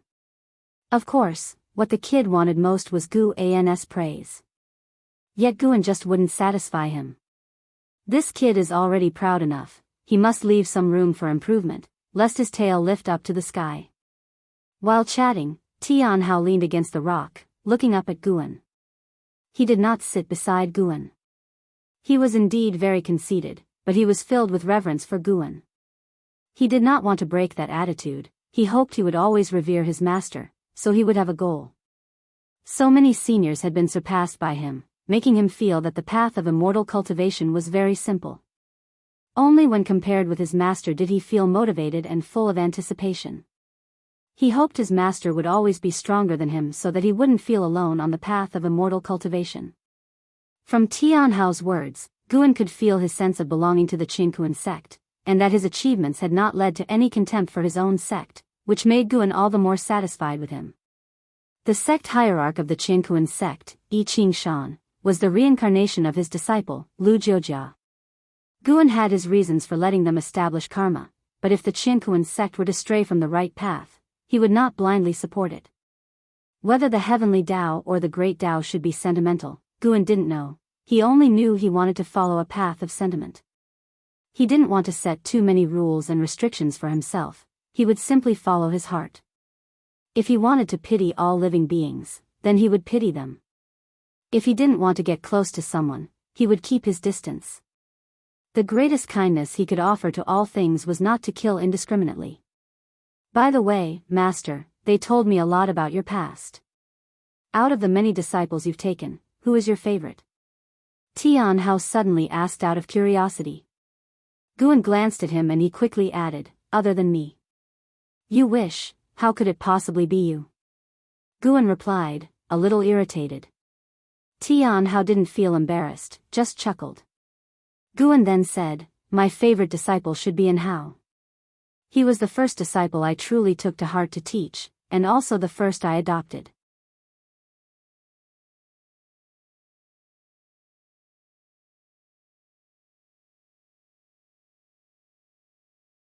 Chapter 607, The Great Cause and Effect Steel, The Path of Power. After talking with his master for a day, Tianhao had gained a greater knowledge and developed an even bigger longing for immortal cultivation. Thereafter, he went to the Tao court with a heart full of fighting spirit. Dozens of years later, Tianhao's reputation spread throughout all the overlord-level forces in the world, and any cultivator who wasn't in some remote area had heard of his name. At the grand gathering of the ages, he overwhelmed the heroes of the world and became the unrivaled #1 talent of all time. The zenith of acclaim spurred Tianhao to cultivate even harder, and every breakthrough upon his return from the Tao court caused tremors across the world. Time flew by. 20,000 years passed in the blink of an eye. The human world presented a new pattern, and although the Tao court remained the most powerful sect, many strong Taoist lineages had emerged. If they combined forces, they had the power to overturn the Tao court. The self-proclaimed righteous Tao court never initiated war against sects or imperial dynasties, so the human world remained at peace, though only relatively peaceful from a macrocosmic perspective of heaven and earth. In the Taoist field of the beginningless, the lowest cultivation level had already reached the heaven and earth flying immortal realm. Lv Xian, an Exian, blood prison great saint, and celestial demon child had all become carefree primordial immortals. As for Tianhao, he had reached the divine immortal of wondrous Dharma realm, and moreover, he was at the 9th floor of that cultivation level. Any talent paled in comparison to him, and coupled with the 3 Tao treasures gifted to him by Guan, nobody could challenge him below the realm of Taoist Zhang Zizai immortal. Those 3 Tao treasures were 3 long spears, named Divine Punishment, Celestial Punishment, and Immortal Punishment, each containing different powers of the Great Tao. Regarding Guan's favoritism towards Tianhao, the other disciples in the dojo had no objections. They wholeheartedly acknowledged Tianhao's talent. Even the blood prison great saint could do nothing but admire him. As 20,000 years had gone by, Tianhao was now someone they all aspired to chase after. Beneath the starry sky, atop a massive mountain peak, there sat a serene palace. Within the palace, Ji Xiaoyu was meditating on a jade platform, surrounded by wisps of gray-tinged energy, a manifestation of the power of the Great Tao. A figure appeared atop the palace. It was the Sun and Moon Nether Emperor. The Sun and Moon Nether Emperor bowed deeply and, looking up at Ji Xiaoyu, spoke, Your Majesty, Tianhao, known as the #1 talent of the world, has come to the Yin-Yang immortal domain. He has stepped into our territory, seeking the yin-yang rebirth flower. He seems determined to obtain it, and with the 3 ultimate treasures in his grasp, each possessing power not inferior to heaven and earth ultimate treasures, our people cannot stop him. As he mentioned Tian Hao, his expression was incredibly complicated. 20,000 years ago, he had heard rumors of a peerlessly gifted talent born in the central area of the great world. He thought those rumors were exaggerated, but having now encountered Tian Hao, he realized they were no exaggeration. In fact, they might have even underestimated him. Compared to Tian Hao's talent for cultivation, his talent for battle was even more prodigious. Sir the Nell Fire. Enter website on Google to access chapters of novels early and in the highest quality. Ji Xiaoyu slowly opened her eyes, overlooking the Sun and Moon Nether Emperor, and asked, "You mentioned earlier he came from the Qinkuan sect. What is the background of this Qinkuan sect?" The Sun and Moon Nether Emperor answered, "Strangely enough, the Qinkuan sect lacks any great power but has nurtured such an extraordinary talent. Oh, I've also heard there is an immortal protecting the sacred land of the Qinkuan sect, guarding only their homeland. I'm not sure if that's true." Hearing this, a flicker of intrigue crossed Ji Xiaoyu's eyes. She was silent for a moment, then said, "Let him advance. Allow him to reach the other domains, and there's no need to inform the other 3 emperors." The Sun and Moon Nether Emperor was surprised but asked no further questions, promptly taking his leave. Ji Xiaoyu gazed out at the starry sky, murmuring to herself, "Is it you? Tian Hao, and how, you truly are formidable, always able to cultivate peerlessly distinguished talents." As she calculated with her fingers, her expression grew increasingly complex. Tian Hao's rate of cultivation was simply too mesmerizing, making her feel as if all past distinguished talents were inconsequential. At this rate, in less than 1,000,000 years, Tian Hao would become the foremost figure of this era. Perhaps even the legendary Xing Tian of the past would be but a stepping stone for him. Ji Xiaoyu took a deep breath, her gaze towards the starry sky gradually firming. Perhaps it was truly time for her to take that step. In the early morning, Guan was accompanying Shenzhen in painting, next to a waterfall, by a mountain with beautiful scenery. Shenzhen was painting a celestial spirit god vanquishing demons, while Guan painted Ji Xiaoyu meditating. Shenzhen glanced at Guan and scoffed, "It seems you really miss your 3rd Mississippi. Why don't you go find her in reincarnation?" Guan answered, "She is not in the cycle of reincarnation." Shenzhen showed no interest in Ji Xiaoyu. Seeing Guan's response, she did not press further and instead turned to ask, "Look at my painting, does it capture the likeness of the fairy?" Her understanding of the path of cause and effect was growing stronger. Even though her cultivation level was much lower than that of the celestial spirit god, she was able to depict the celestial spirit god's past without him noticing. Guan glanced at her painting and said, "Not bad, but isn't it rather uninteresting to only probe into his past? This process allows me to deepen my understanding of the great Tao. Besides, what I can see is far from boring," Shenzhen said proudly. The celestial spirit god was, in her view, second only to Guan. Unable to depict Guan, she could only paint the celestial spirit god. Guan spoke with a profound tone, "Perhaps you should create a divine skill, a skill that only you can wield." Divine skills? Shenzhen pondered thoughtfully. Her cultivation level was also that of a wandering immortal, and that was even without putting much effort into her immortal cultivation, so she grew increasingly confident, even believing that she would eventually surpass Tian Hao. Although Guan did not think she could catch up to Tian Hao, her potential indeed seemed limitless. This was not solely due to the power of cause and effect from Fairy Yao Xian, but also the great cause and effect steel used by the Emperor of Eternal Life. The great cause and effect steel stood within the river of cause and effect, a manifestation of the great Tao itself, eternally indestructible within the great Tao. The existence of the great cause and effect steel was unimaginable. With the Emperor of Eternal Lives' sacrifice, some of the steel's power had spread to Shenzhen. As she lived longer, this power became ever stronger. Guan could see through everyone's future, but Shenzhen's future was becoming increasingly obscured in his eyes, a power dissolving her cause and effect, which made him have greater expectations for her. While Shenzhen was lost in thought, Guan contemplated his own Tao. He felt it was necessary to focus on developing a second great Tao. Relying on the Taoist dominator skill, Guan had begun to glimpse the 3,000 great Tao, but that was just understanding, not mastery. He wanted to master a formidable great Tao, not as unfathomable as cause and effect, fate, or reincarnation, but rather pure strength. Like the bright sun in the sky, glorious, upright, with awe-inspiring might. The 3,000 great Tao was just a collective term. The actual number of Tao was uncertain, with Guan having glimpsed more than 3,000. He wished to choose the most vigorous among these Tao. Pure strength. After much contemplation, Guan decided on the path of power.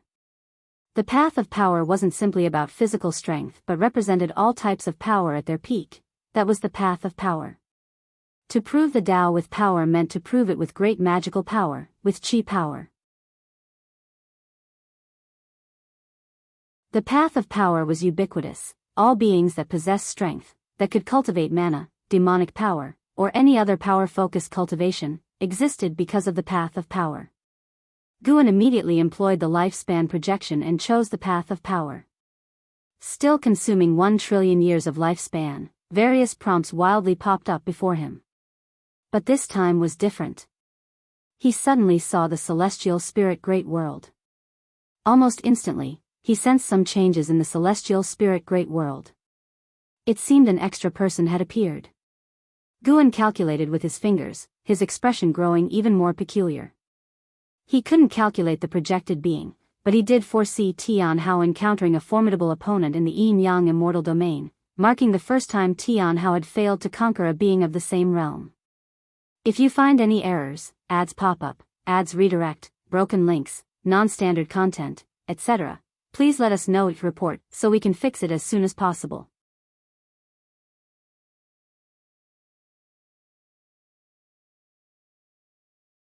Chapter 608, Manipulating Fate. Tian Hao couldn't defeat the existence that appeared blurred in the causality deduction, but Guan could see it through his hard eye. The appearance of that being was different from his, but his intuition told him that this was his projected self. After escaping Tian Hao, the projected self turned around and jumped into the sea of reincarnation in the yin-yang immortal domain, entered reincarnation, and disappeared from sight. Start retracting the projected self, start inheriting the great Tao insights. 2 prompts popped up, interrupting Guan's thoughts.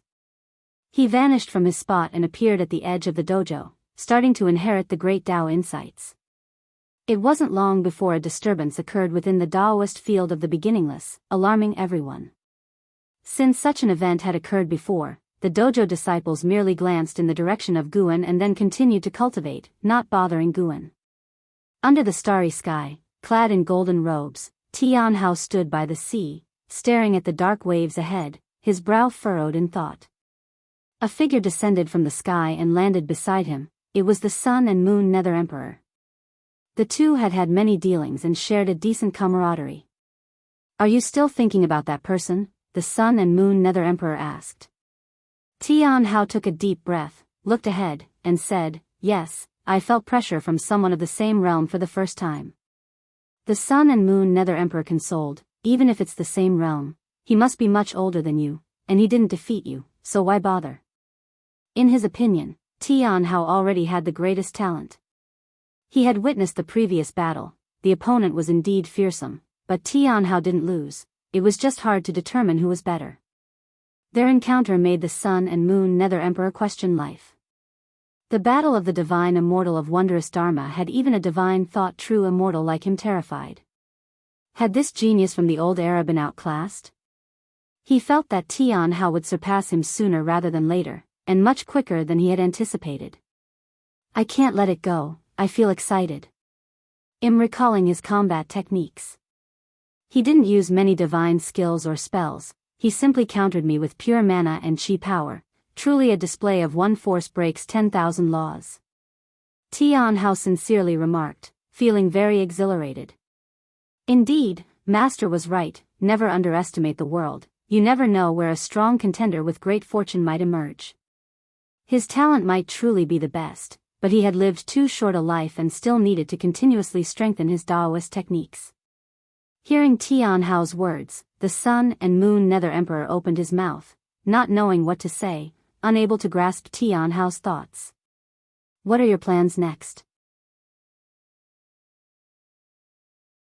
You got what you wanted, the Sun and Moon Nether Emperor asked.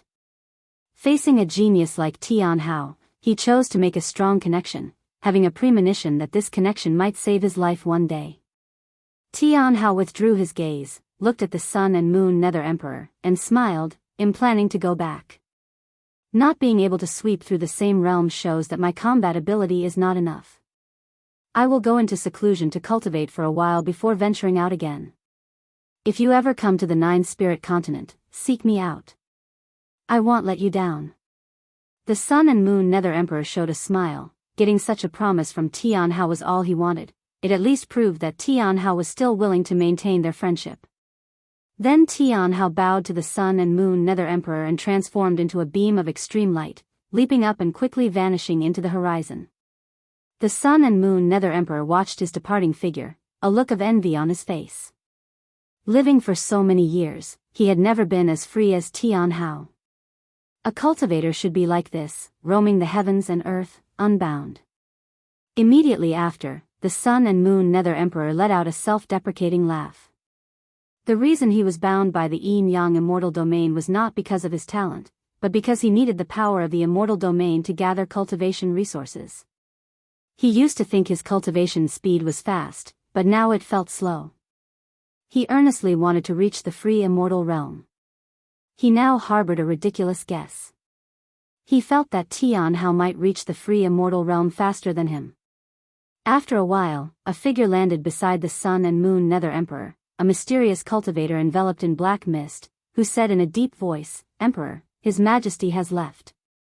She said she would head to outer heaven to pursue the great Tao, leaving you to lead the reincarnation domain. The Sun and Moon Nether Emperor's thoughts were interrupted, and upon hearing this, he couldn't help but be astonished. Go to outer heaven to pursue the great Tao? Inside the Taoist field of the beginningless. Guan opened his eyes, his gaze filled with a forceful presence. He had completed inheriting the 3000's projected cell's insights on the path of power. He underwent a transformation, with his chi power and mana rapidly strengthening, a strengthening that required no absorption of spiritual energy but was aided by the invisible and colorless path of power. He felt that the projected self that had entered reincarnation had disappeared, as if it had never existed. This allowed him to completely let go. Although there were many projected selves, indeed, they left no trace behind. He carefully sensed the path of power. Just pondering the path of power made his mana surge within the heaven-opening Daluo immortal realm, and his strength progressed leaps and bounds. Pure mana enhancement made him feel incredibly wonderful, and this time his choice was the right one. The sun set, and the moon rose. Days passed swiftly. 10 days later, Guan stood up. He first went to various places to pick mature medicinal herbs, and only after gathering them did he return to Shenzhen's side. Shenzhen had painted a new picture, depicting a scene where the celestial spirit god knelt before an immortal. This immortal was an old Taoist, with an aura of immortal Tao and bones of divinity, and his back was bathed in rosy light. In front of him, the celestial spirit god lacked its usual overwhelming might. Guan raised an eyebrow. Shenzhen had already been able to excavate his causality through the celestial spirit god. Don't paint recklessly, be careful not to provoke an existence even I can't withstand, Guan spoke. Shenzhen snapped back to reality, and when she saw clearly what she had painted, her face turned pale, and she immediately raised her hand, her fingers igniting, rapidly burning the scroll. After doing all this, she breathed a sigh of relief. She turned her head towards Guan, embarrassingly said, "I was too engrossed earlier, it wasn't intentional." She also felt a sense of fear. The celestial spirit god was already so powerful, how horrifying must an existence be that could make the celestial spirit god kneel? The thought that she might have brought about a catastrophe for Guan made her uneasy, her eyes filled with guilt. Guan was just trying to scare her. He trusted his own Taoist field. If his Taoist field weren't strong enough, Shenzhen had already provoked that old immortal. With his Tao practice far surpassing the celestial spirit god, he would just need a thought to descend into the celestial spirit great world. In the future, think about yourself. Your talent might hide unimaginable great cause and effect, Guan said with a smile. The path of power had let his strength leap forward, and he also planned to prepare for a breakthrough. It was time to think of a way to save Fairy Yao Xian. This was the obsession of the Emperor of Eternal Life, and as the original, Guan had to help him. Speaking of obsessions linked to the reincarnation body, Lu Han had one too, his son, Lu Qiuxian. The obsession of the Black Profound Emperor was his senior sister, Fairy Bai Xian. Guan didn't want to create too deep a cause and effect with these people. The Long family was already troublesome enough, but he could secretly aid them. Consider it as repaying them for their lifelong companionship. My great cause and effect? Shen Zhen fell into deep thought. Seeing her lose herself once again, Guan shook his head in amusement.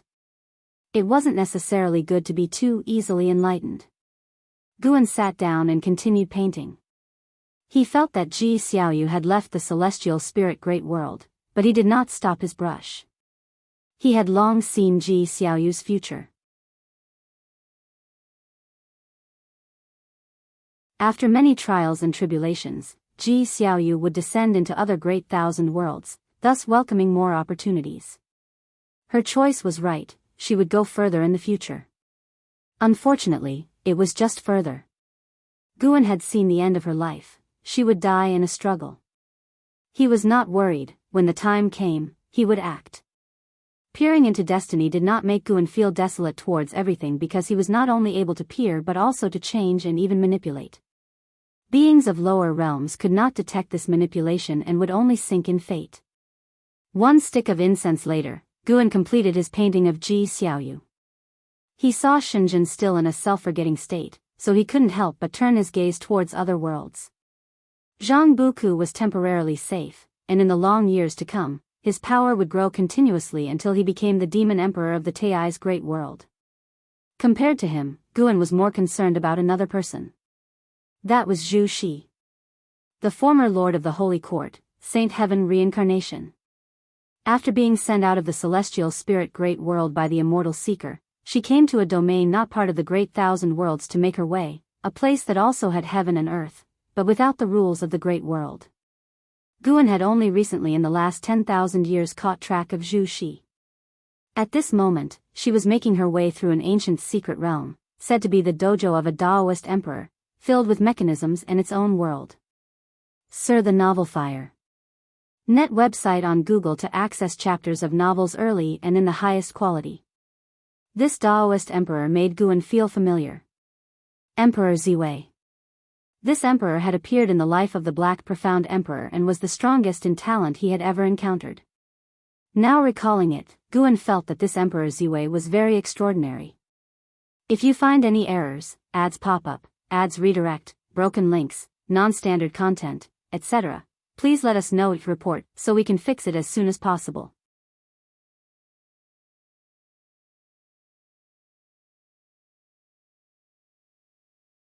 Chapter 609, Stealing Heaven. Immortal Sect and Emperor Ziwei. Under the black night, ghostly figures in white robes drifted across the hills and fields, their forms ethereal, like phantoms, making not a sound. Amidst the forest, Zhu Shi took in this spectacle, her eyebrows tightly furrowed. She slowly retreated into the shadows. She turned around and walked towards the deeper parts of the forest.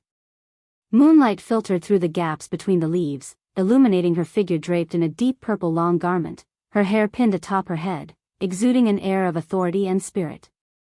Having left the celestial spirit great world tens of thousands of years ago, her experiences had already transformed her. She approached a stone statue in the forest, her hand gently caressing the statue while she muttered an enigmatic and complex incantation. Moments later, a luminescent green figure flew out from within the statue, an old crone in a Taoist robe, akin to a soul body, her face covered in black spots, especially frightening to behold. She looked at Zhu Shi, chuckling, "Are you at a loss?" Zhu Shi stepped back and asked, "Speak then, how shall we cooperate, and what must I give?" The old crone peered at Zhu Shi, her face full of mockery. "It's simple, let me take temporary possession of you, I will leave your body once we are out. Upon hearing this, Zhu's eyes frown deepened. Each of those lost souls surpasses you in cultivation level, and they simply cannot step into this forest, unless you wish to stay here forever. This is your only chance, as long as you trust me, the old crone persisted, her gaze burning into Zhu. She paused, then added, don't forget, you would already be dead without me. Zhu's eyes flickered, caught in indecision. For a long time. She looked up at the old woman and said, I can agree to your terms, now tell me your name, and the origins of this Taoist field. The old crone revealed a smile, I am called the Stealing Mystery Heavenly Maiden. This Taoist field was left by Emperor Ziwei. He set this place as a seal, and the most terrifying thing here isn't the lost souls, he left behind an avatar here, intended for revival, as I see it. Emperor Ziwei? She silently noted down the name, then said, let's begin then. The Stealing Mystery Heavenly Maiden asked with a smirk, do you need my help to snatch some opportunities? I know where the good treasures are hidden. She shook her head, no need, let's just get out of here soon. The corners of the Stealing Mystery Heavenly Maiden's mouth curled up, and then she burrowed into Zhu's body. Instantly, the stone statue burst with green light, swiftly enveloping her. She closed her eyes, welcoming all that was happening. Guan, in the Taoist field of the beginningless far away, raised his eyebrows slightly. This Stealing Mystery Heavenly Maiden came from the Stealing Heaven Immortal sect. The Stealing Heaven Immortal sect belonged to the Emperor of Eternal Life. Although he was not the founder, the Emperor of Eternal Life had left his mark within the karma and destiny of the Stealing Heaven Immortal sect. Guan's ability to cultivate the immortal emperors was due to the inheritance left by a former sect hierarch of the Stealing Heaven Immortal sect. The immortal emperors had boundless mystical uses, and at the very least, his immortal emperor's divine power could reverse everything. Guan could feel that a part of Stealing Mystery Heavenly Maiden's karma belonged to the Emperor of Eternal Life. Before leaving the Stealing Heaven Immortal sect, the Emperor of Eternal Life left behind many inheritances, and Stealing Mystery Heavenly Maiden had received one. Could it be that all the lost souls in this Taoist field were from the Stealing Heaven Immortal sect? And there was no knowledge if the profound demon emperor was still safe? For that existence who had always aided the Emperor of Eternal Life, Guan had a profound impression. The profound demon emperor could be said to be the most loyal disciple of the Stealing Heaven Immortal sect, spending his whole life trying to restore it. Speaking of which, since the Stealing Heaven Immortal sect offended the Celestial Court, they could only flee all over, and now being suppressed here by Emperor Ziwei, could it be the will of the Celestial Court? Guan remembered Emperor Ziwei bore an uncanny resemblance to Emperor Ziwei. Emperor Ziwei was the master of the Immortal Palace when the Celestial Spirit God and the Celestial Spirit Immortal Venerable met, a god of the Celestial Court. CTH Novel Fire. Net website on Google to access chapters of novels early and in the highest quality. Guan continued to observe Zhu's actions. In his memory, she was very cautious, and he didn't think she would normally leave her destiny in the hands of others. After being possessed by the Stealing Mystery Heavenly Maiden, she utilized a unique secret technique to quietly leave the forest. Along the way, she encountered many lost souls, all very powerful, some even of the golden immortal rank, but none noticed her.